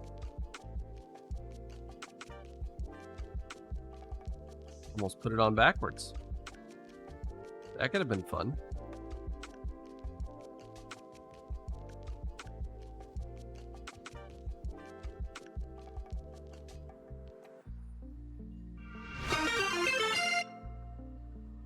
Hey, Totko! Welcome in, Raiders! Retro VT! How y'all doing? I hope you're doing really well. Welcome, welcome, welcome. I'm Retro VT. I do retro stuff. And I'm a VTuber. You know, and the name does what it says on the tin. Welcome. So right now, in case you're wondering, we are repairing a Dreamcast. We're replacing the capacitors on it, and I just realized there's way too much solder on that pad, so I'm just going to clean these off. Yeah, we're adding these little surface mount capacitors on here. So I've got my microscope out, my tweezers and everything. Daddy Dino Raid, welcome in. Welcome, welcome, welcome all, one and all. What doing, Tatko? Did y'all have fun? I think what you told me you were playing Civ over there. How was Civ?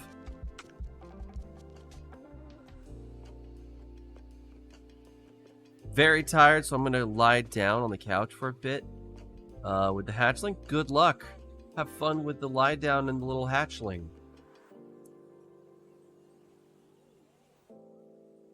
Please enjoy that couch nap. Couch naps are great. I love napping. I have a little couch actually right next to my workbench here, where I am often found napping. So yes, please enjoy. But for everyone else who's going to hang out, we're just going to be soldering and then testing and repairing a trace that I exploded. So that'll be fun.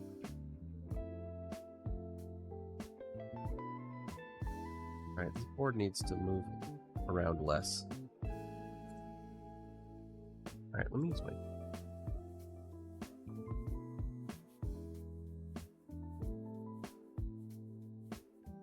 Alright, need to get a little solder on our tip just to tack this down with. I can't see what I'm doing. There we go. Now we should be able to come back around to the other side with our solder. We have a corner of a couch hiding in the office for when hatchling needs a quiet time here with me. Excellent.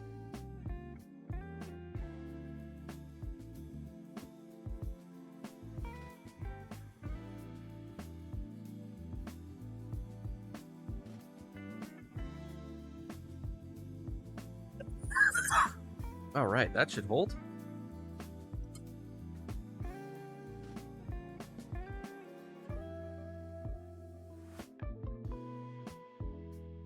You know, I think pre-soldering the pads, actually not the move. I think we may have messed up by doing it that way. So let's see. What do we have left? We have 306, 303, and 304. So we have two of the ones that we broke. And one of the ones that's one of those tiny guys. Actually, I have one of these left over. One of these 22s. Ah, yes, that's for one of the broken pads. 306. Which is one of you guys, right? Yeah, 306. Hey there, Mario Marie0W0_VT. Thanks for subscribing for 1 month. Hope you enjoy the stream with Retro and me. Let's have some fun. Enjoy your lurk, Tatko, and thank you so much for the subscription, Mario Woo. Oh, that's so kind of you. I really appreciate that. That's so awesome. Thank you very much. Well, dang. That's super cool. Oh, with the 3 months in advance too. Holy moly. Oh, that's super kind. Oh. Oh. Gonna make me blush over here. I'm unprepared for words to say.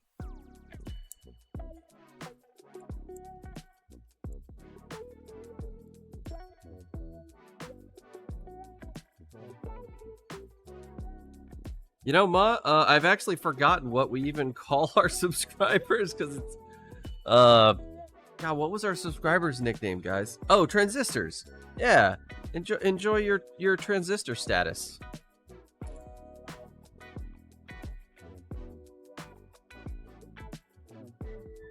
Get your little transistor logo next to your name.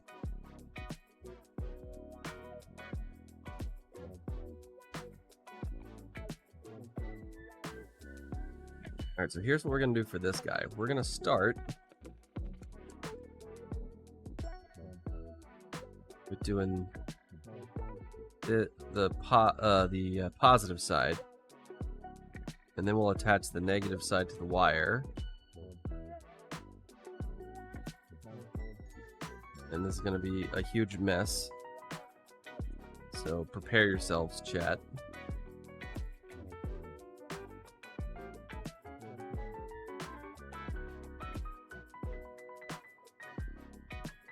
Move the wire out of the way a bit. No! I knocked it over.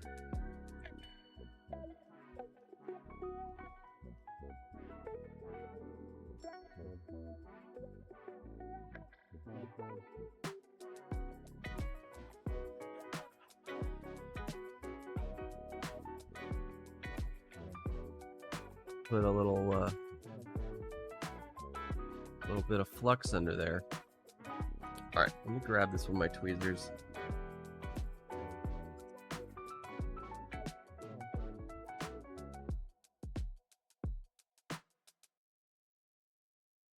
Here you little slippery guy.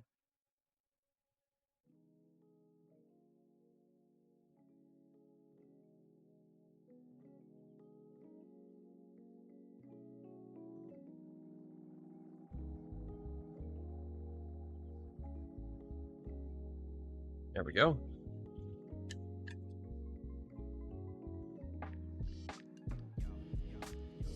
All right, here's what we're gonna do for this. I'm gonna lift the board up at a little bit of an angle.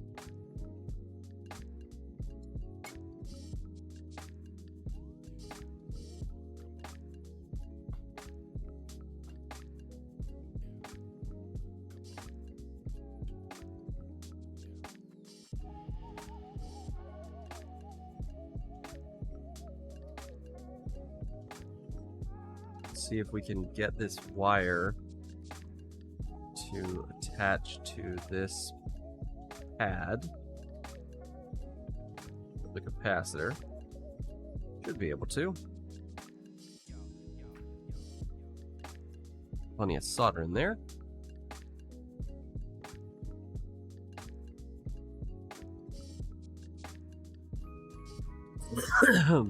Hey, what's up, Prince?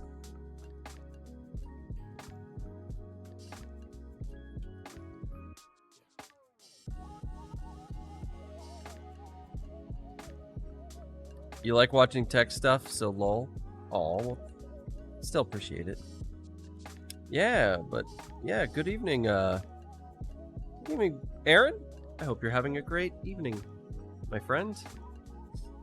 You're about to watch us repair a trace that I exploded. Or not a trace. So we took these old capacitors off and put on new ones. But when we did that, we lifted a pad. So we don't have anywhere to attach the negative pole of this capacitor. So we've run a 30 gauge copper wire. And we're hoping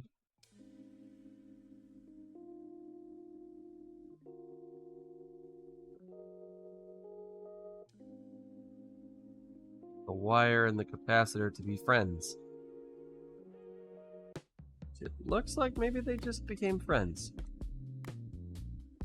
Let's take a look.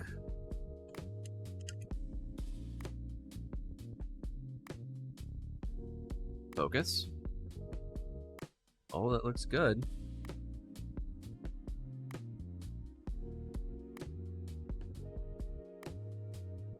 Oh, yeah, that's a good sign. All right, we just need to clip that off.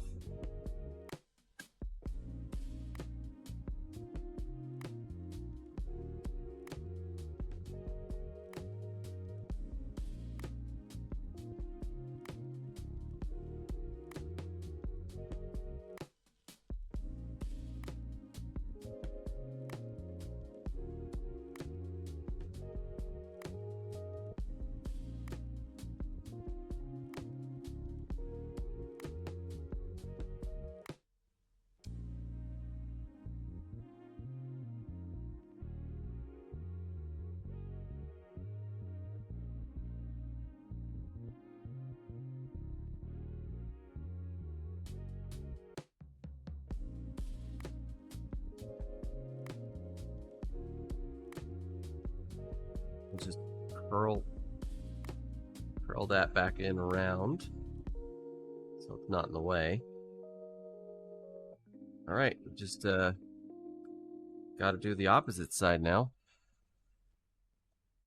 Frame repairs go well, making some art for fun. Heck yeah, fun art. I had the courage to resolder a surface mount connector on a MacBook for a friend after seeing some of Retro's methods. Aw, that's awesome, Wireball. I'm glad it worked out. And Mario Wu, I'm glad you're learning new things. We try to be informative around here, but I'm by no means an expert. But, you know, we do our best here. We're learning through experience.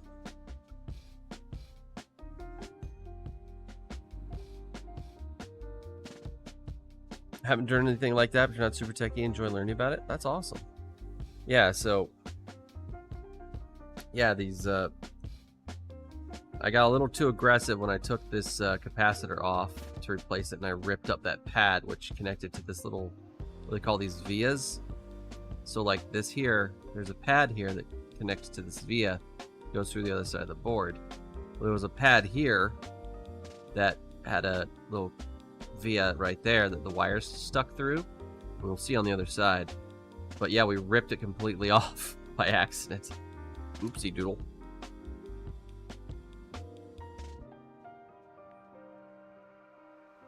Yeah, so here's the other side.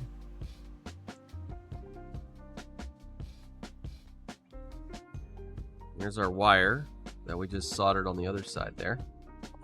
So what we're gonna do is we can see that trace that comes to this component, this little resistor. So what we can do is we can just solder this to that resistor. I'm gonna mush it down. I might even go ahead and trim it off a little bit.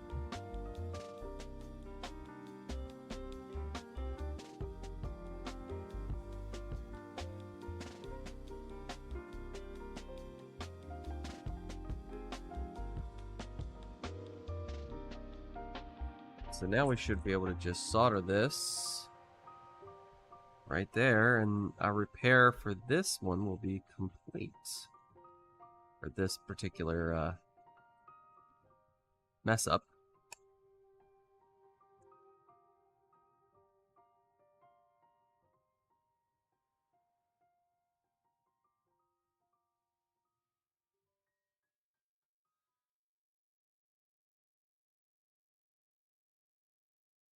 I'm using kind of a big tip for this. I probably should switch to a smaller tip.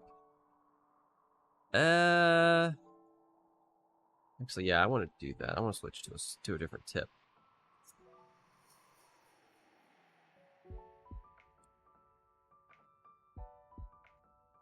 Give me 1 second, chat.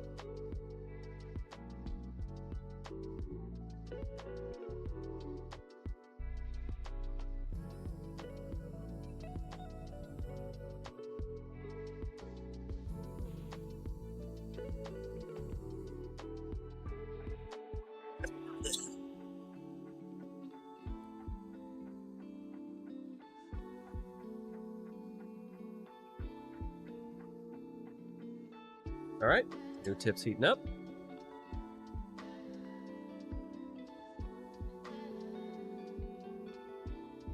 When it gets to temperature, we'll go ahead and put this together. Friend had been replacing the battery and the screwdriver had slipped. To their credit, they did the research and provided me with the parts to do it. That's awesome. Via's through-hole conductor. Yep. Indeed.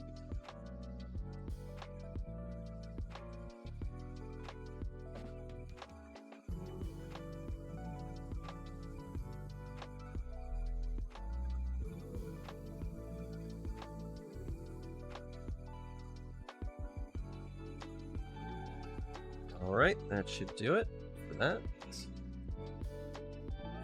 Kind of ugly, but it should work.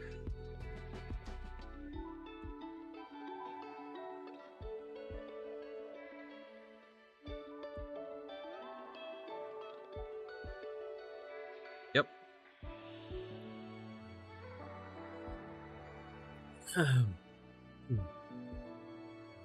Alright, that leaves us with 2 more to go, one of which is this busted one, which is going to be one of our tiny little guys. So let me get one of our tiny little guys out of its packaging.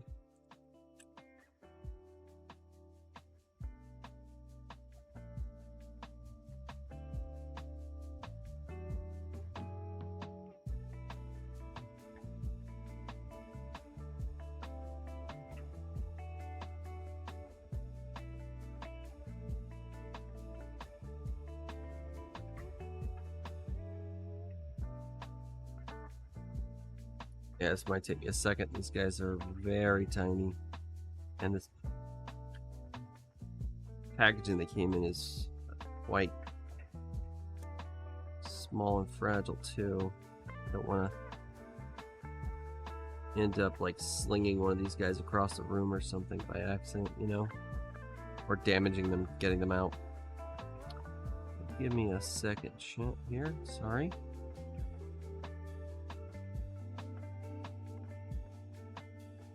They're also brown, so if I drop it on the floor, it's just gone forever.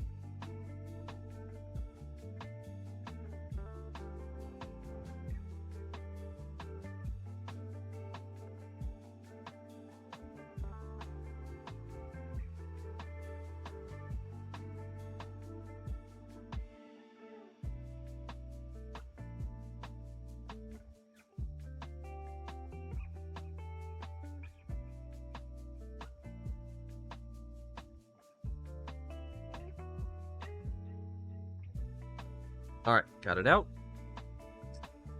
Let's go ahead and flux up this side. Oh, solder flow. Here's our little guy I was talking about.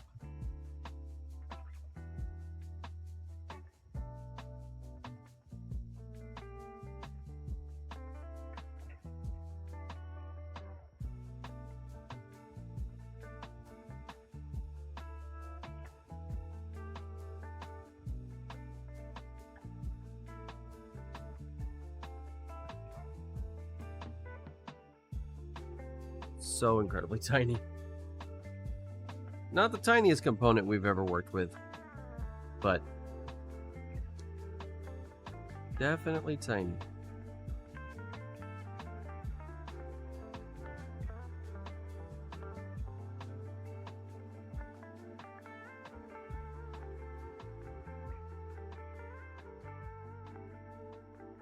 All right, that looks like it's a good connection.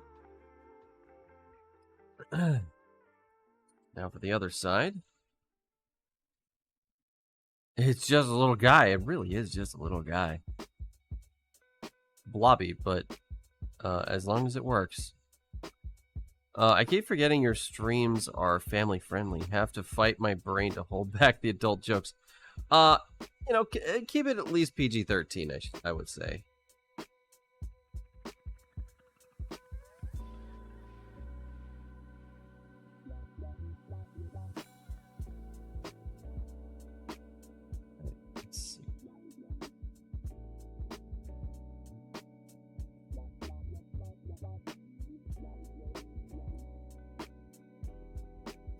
We do have Royce come in here every once in a while and make some pretty lewd jokes, but pretty tame lewd jokes, so we let him slide.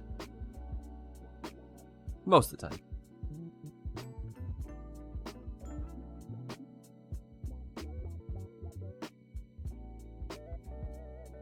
Now this is going to be much harder, and I'll show you why, chat. So these components, they have their where they solder, like where they attach, are on the bottom of the part. See that little bit of metal sticking up? So we got to solder to that metal that's exposed on the side there. So that's gonna be fun.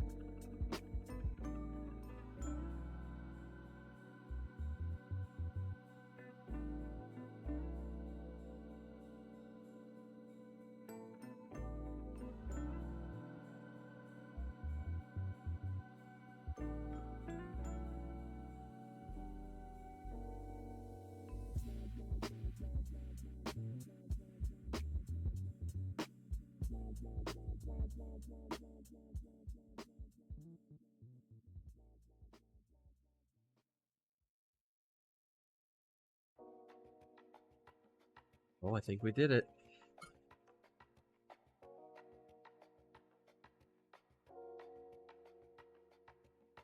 Hey, Chad, look at that.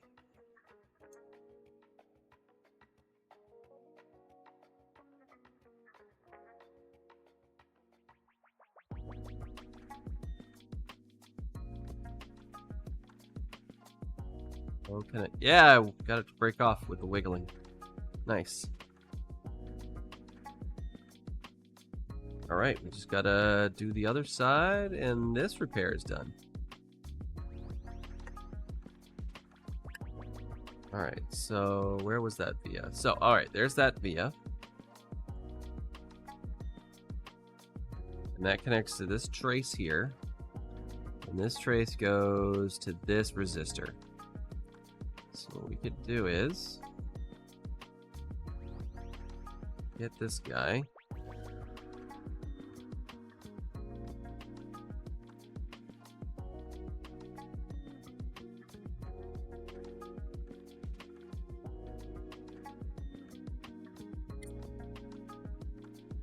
So like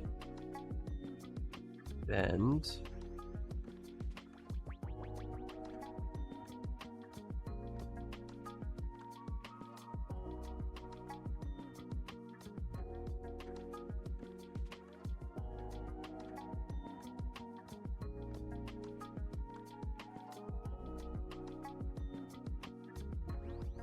Yeah, something like that.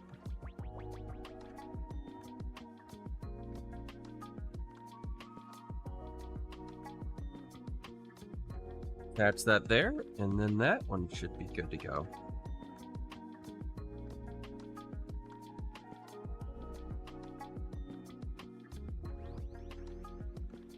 Some flux on it to help the solder flow.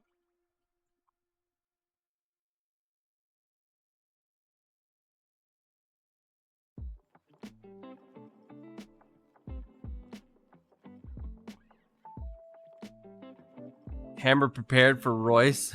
Yeah,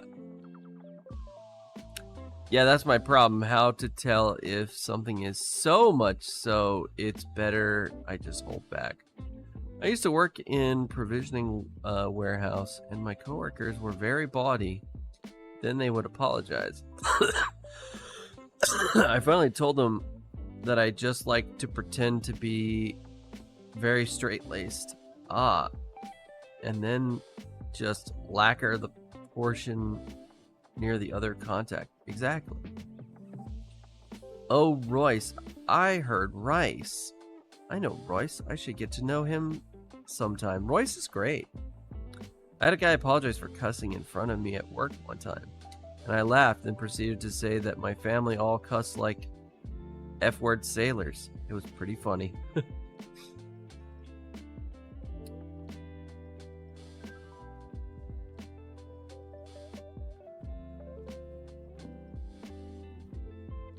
Oh, my poor tip is so in need of tinning. Do that real quick. Tinning is when you cover the tip in solder to make sure it doesn't oxidize. When it oxidizes, it doesn't transfer heat very well and can get damaged.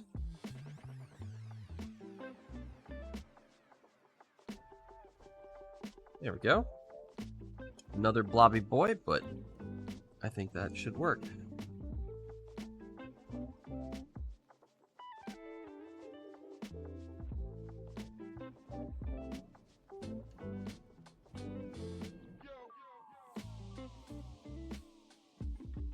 There we go.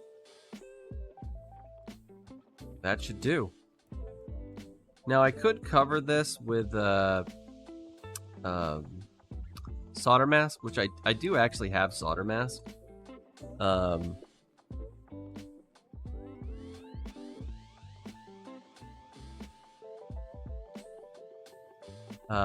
But it's UV activated, and I don't feel like going outside and touching grass anytime soon, so. And it's just I don't see this like shorting anything out because it's pretty low profile as well, so I think it should be fine. That just leaves one final capacitor to attach and we're done. It's the last small little brown guy. Small little boy. There he is. 303.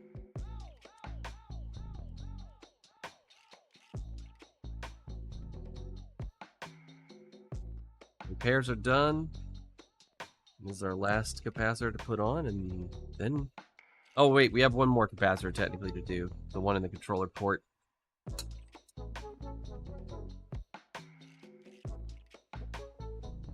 This guy. But we'll get to him in a minute.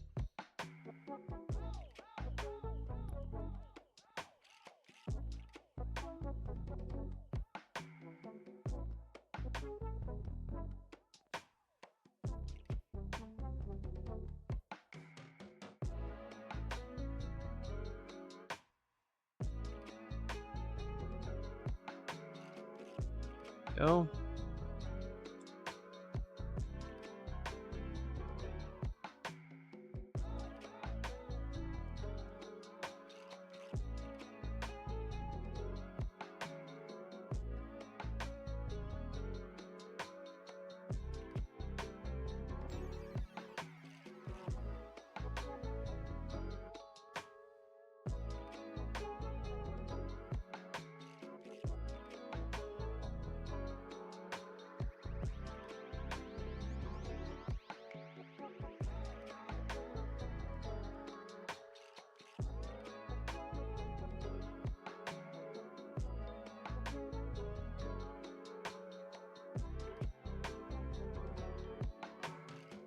Oh no.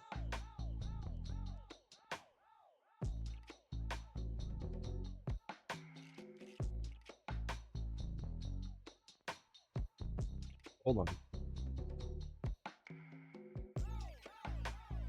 See a problem here.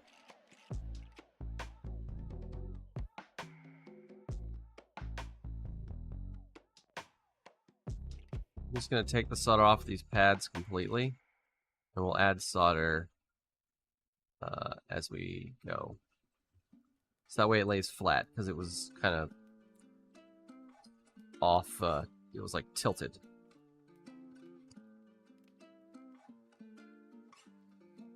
Can't have that.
I think that does it, chat. I think we're all good.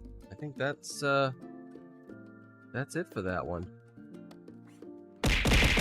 Oh god! Oh, Jesus! Oh, hello, Royce. Speak of the devil. How you doing, Royce? We were just talking about you, actually. You must have hurt us. Your ears were burning.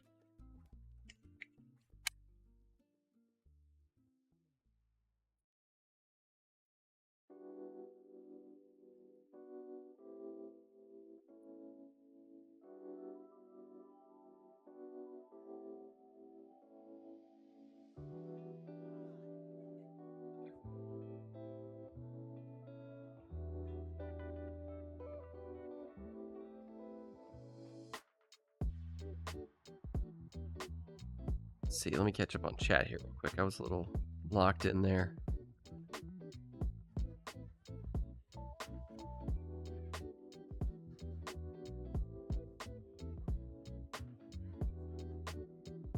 You tip, they're the joke.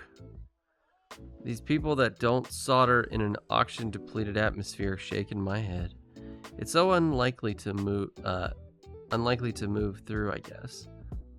NASA would have conniptions. What if your Dreamcast is in orbit and that's short? How are you going to fix it then? If my Dreamcast is in orbit, I have bigger concerns than whether or not that contact is shorted. That's true. I don't actually think that those capacitors have polarity if they're BP.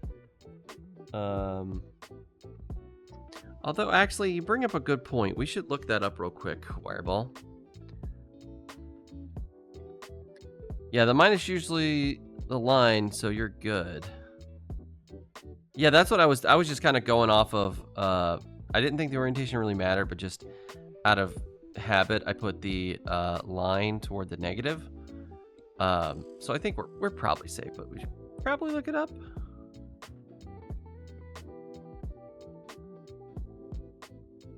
How to retro in his Dreamcast. Well, we're almost done fixing it. We tore off 2 pads while removing the old capacitors. But other than that, everything's going well.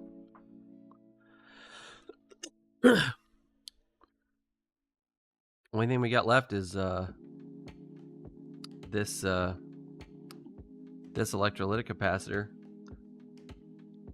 And I'm not going to even bother getting out the Hako for this. I'm just going to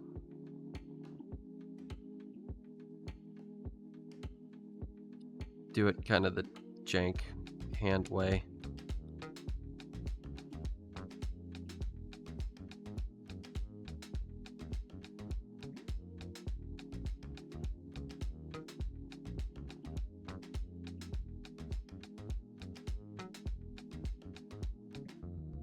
There we go. The new one in.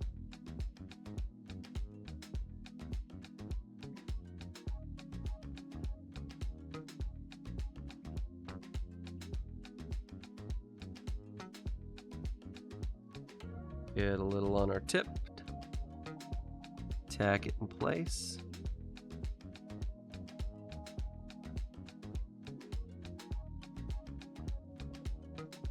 Go. We can actually solder it in there well.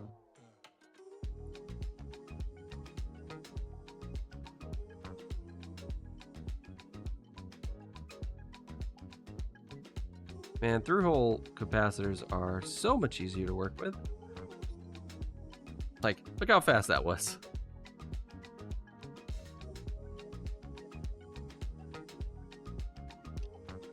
Where'd that, there we go. Move that over here to our bad pile. Alright, so that's our motherboard recapped. Our controller board recapped. Our laser control board recapped.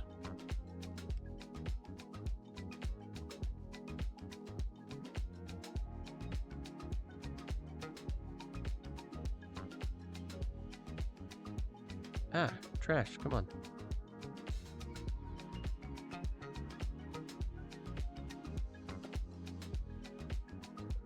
Now all we have to do is just reassemble things and see if they work.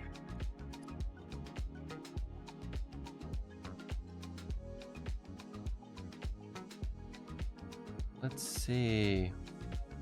I was just chatting earlier that I need to get to know you better.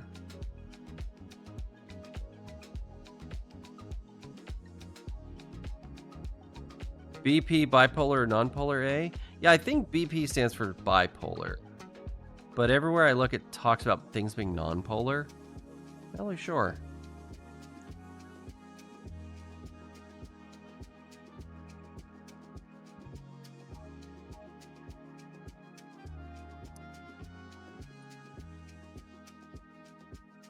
Give the board a little brush once over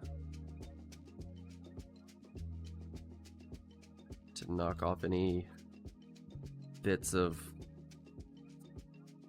random junk we happen to drop on here, like a bit of solder or a piece of plastic or something. Or a little bit of copper wire.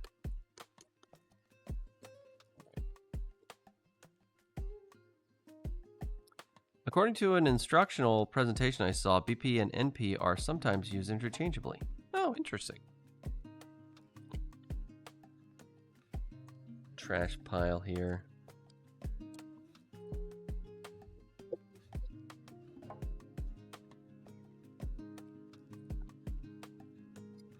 Tin my tip when I was done. Yep. All right. Turn everything off. All the hot stuff at least.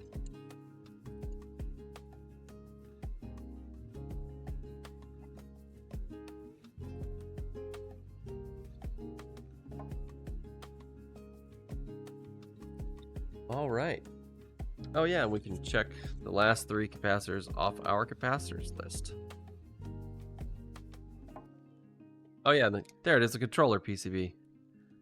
14 nanofarad, 16 volt, the one that we just popped on there at the end. That is what that was, right? 16 volt, 14 nanofarad. Or microfarad, not nanofarad, microfarad. So yeah, I guess reassembly time. Let's get this in here.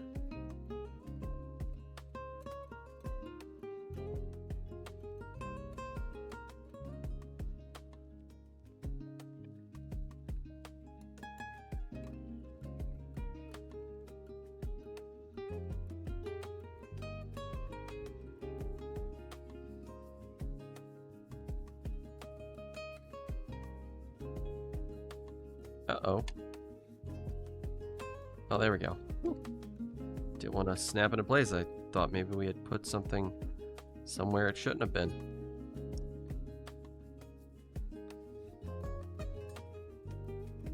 All right. This guy is next.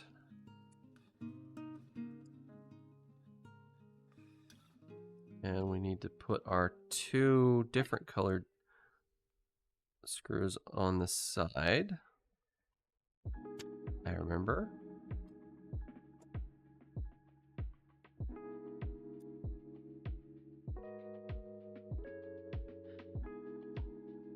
Oh, we should use our electric screwdriver to make this go a little faster.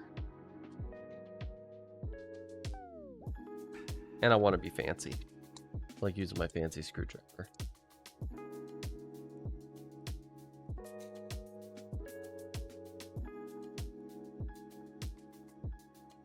Oh no, 4 minutes.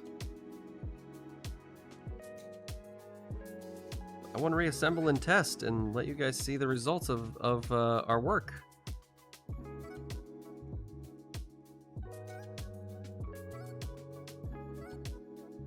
Better hurry.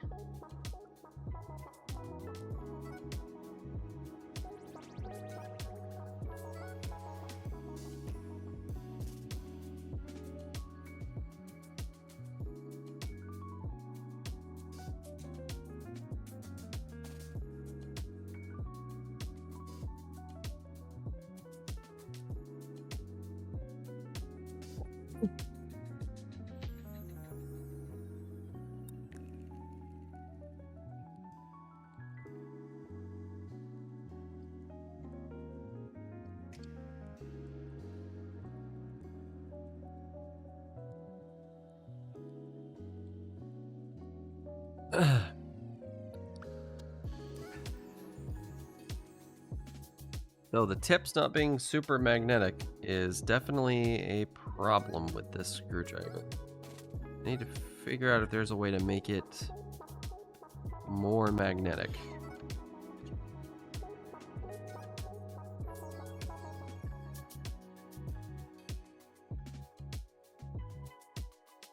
It's also like having torque issues.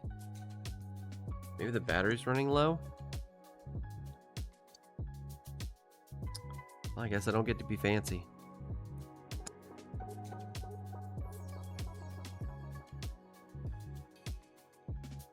Oh, that was just hard to get in.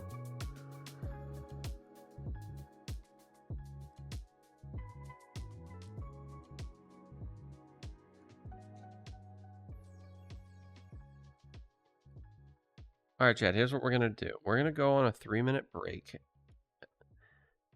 while I get the Dreamcast set up in the other room.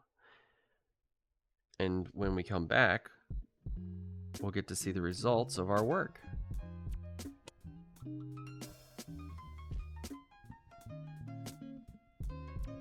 How's that sound, chat?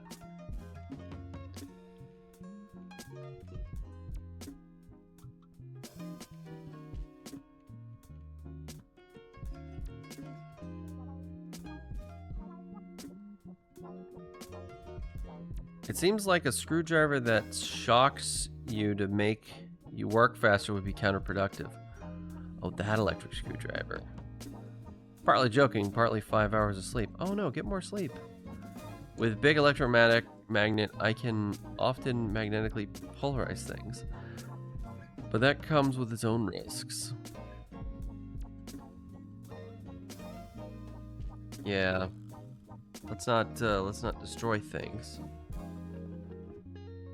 More than we already do.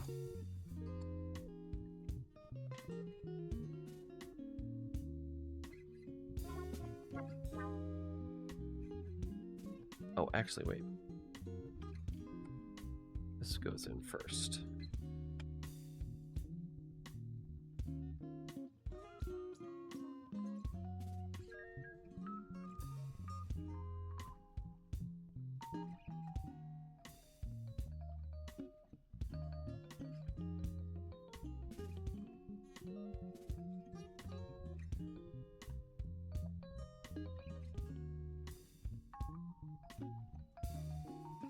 Alright, let's push that in first. Then put this one in. Put this in for the fan. Alright, there we go. Now we can get the screws in. Alright, chat, I don't think I'm gonna get this done by the time the ad break rolls around. So if we don't come back in exactly 3 minutes, that's because I'm finishing the reassembly and getting things set up in the other room. So I will see you guys once everything's put back together and we're ready to test. So don't go anywhere. We'll be back in just a couple minutes, okay? See y'all soon.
Hello, chat. Can you hear me? Are we back?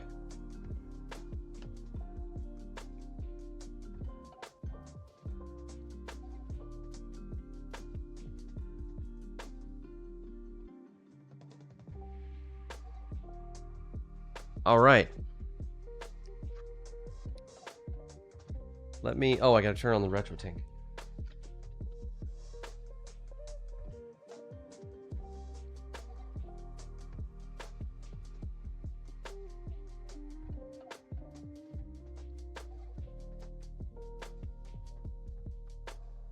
Let me turn on that retro tank.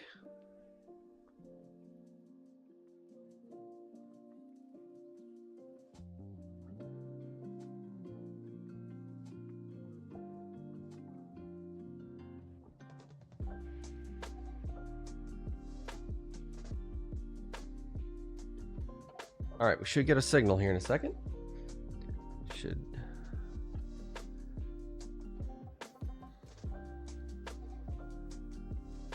All right.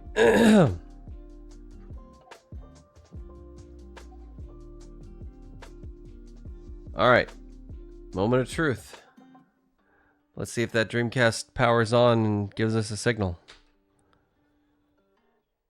Okay, it came to life.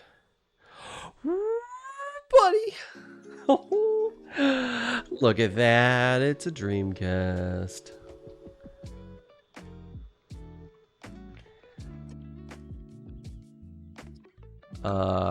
Yeah, it's fine. Don't need to set the time.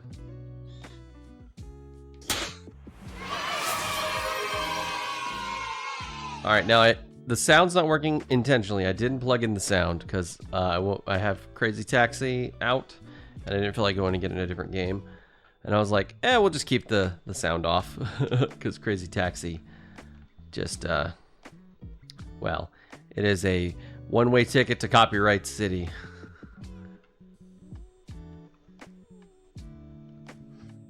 Was zeroing on the Dreamcast? I don't know. You didn't want to listen to the 3 songs. Oh, there was more than 3 songs, wasn't there?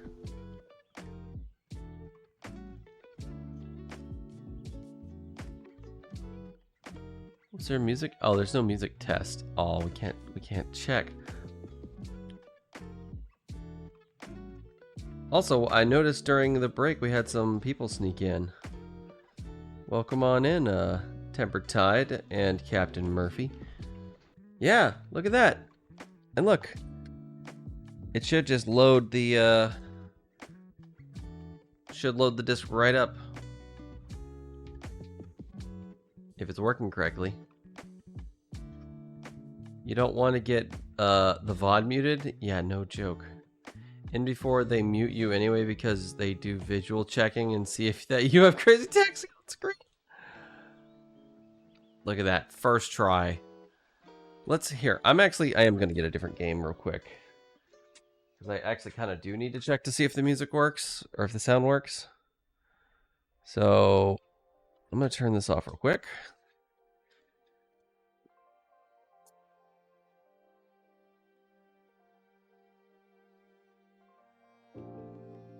Oh, I got to hook up the sound as well. Okay, give me 2 shakes, chat.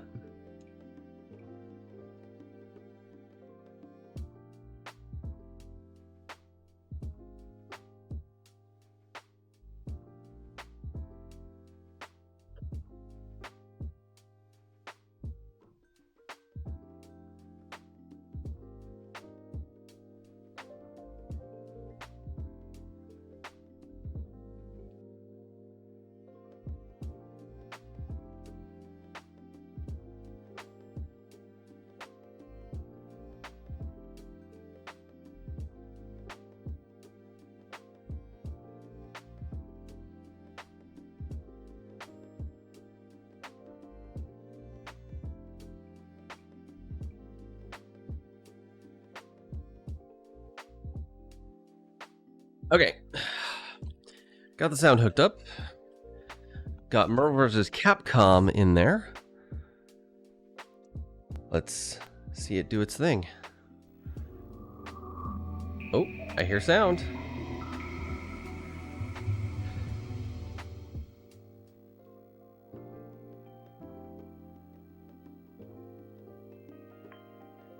Oh, Cerulean came in too? Oh, sorry, I missed Cerulean dropping in.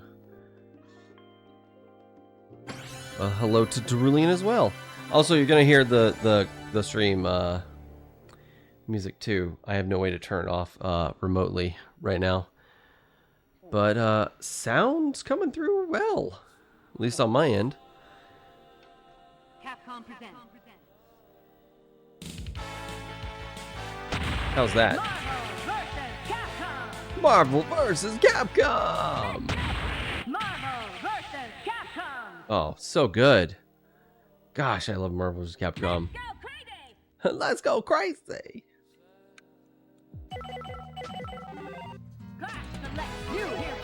Oh my god, it's so loud. I gotta turn it down a little. Who's my second? I want to do Chun-Li. Rose.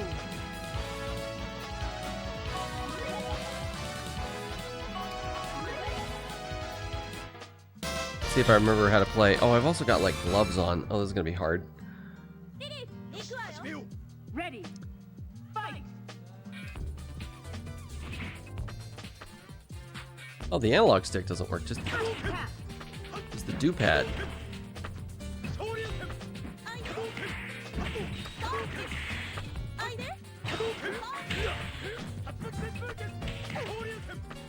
Level 2.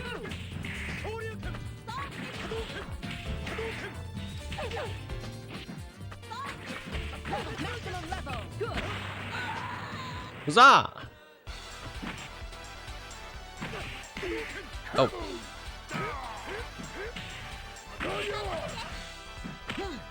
Oh no! Poor Chun-Li. Just jumps.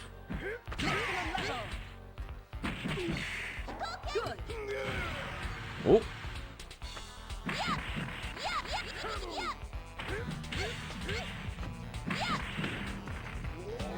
Come on. Danger. Oh, that's bad. Bye, Chun-Li.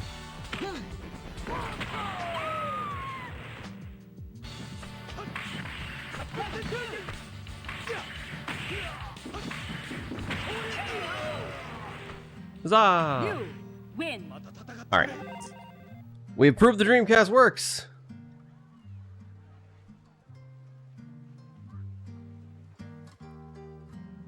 Isn't the real Dreamcast experience if you can't hear the drive seeking? You're correct, by the way. The drive sound is incredibly loud. Like, so loud. It's so insanely loud. Actually, hold on. Let me see if I can pick it up.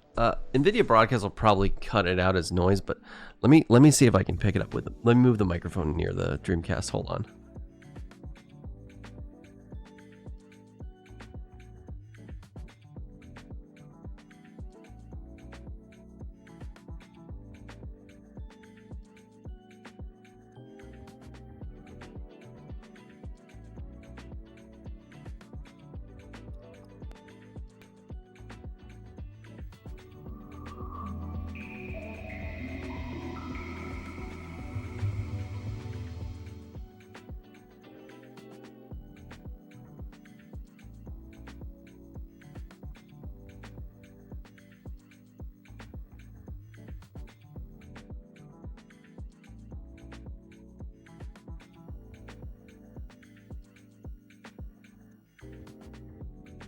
Capcom presents. Let's go! Marvel vs. Capcom.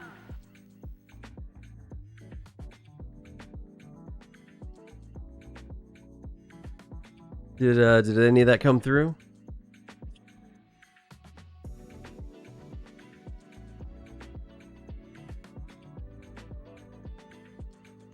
NVIDIA Broadcast probably cut that all out, but it was worth a try.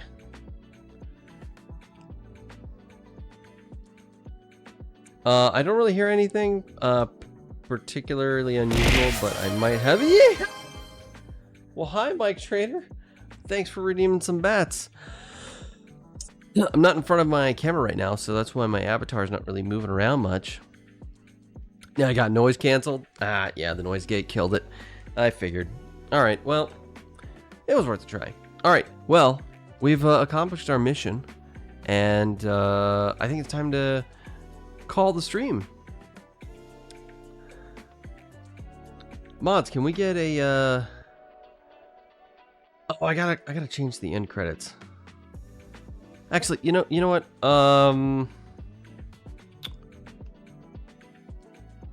Hold 2 shakes, chat.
All right, there we go.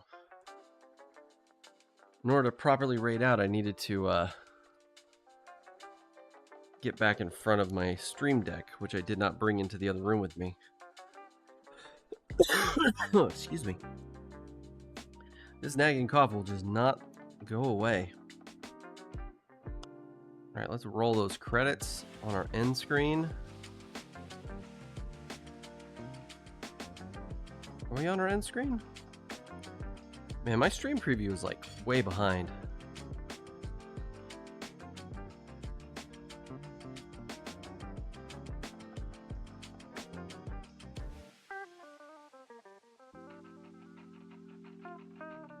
Successful repair raid. Ooh, I like it.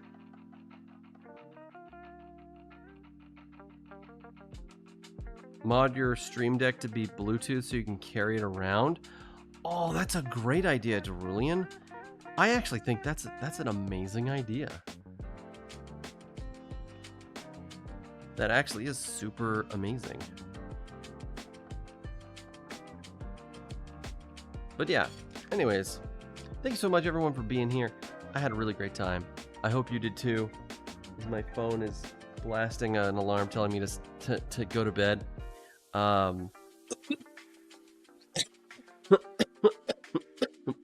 Oh, big thanks to Maru for joining the Transistor team. That was super cool of you. I still don't know what to say about that. And also huge thanks to everyone who came out, watched the stream and had fun and chatted. And thank you to Totco for dropping in with a raid. That was super sweet.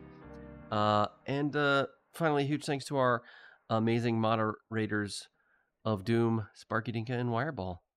Let's get y'all out of here so I can go to bed.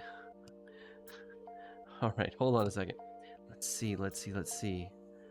By the way, I'm super stoked that we actually fixed the Dreamcast. When we lifted those pads, I was sweating. I'll be real. I was thinking we were gonna have another fail stream on our hands, but no, it worked out okay. Let's see, who could we raid? Oh, Rocket Sauna. Question answered. All right, everybody. Once again, thanks so much for being here. Take care of yourselves.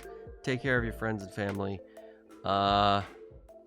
And I'll see you guys back here on Thursday when I don't know what we'll do. Maybe we'll do some more capacitor swaps because I got more capacitors, more cap kits for the GameCube and for the 32X and the Sega CD. So we'll see. Maybe we'll work on those on Thursday.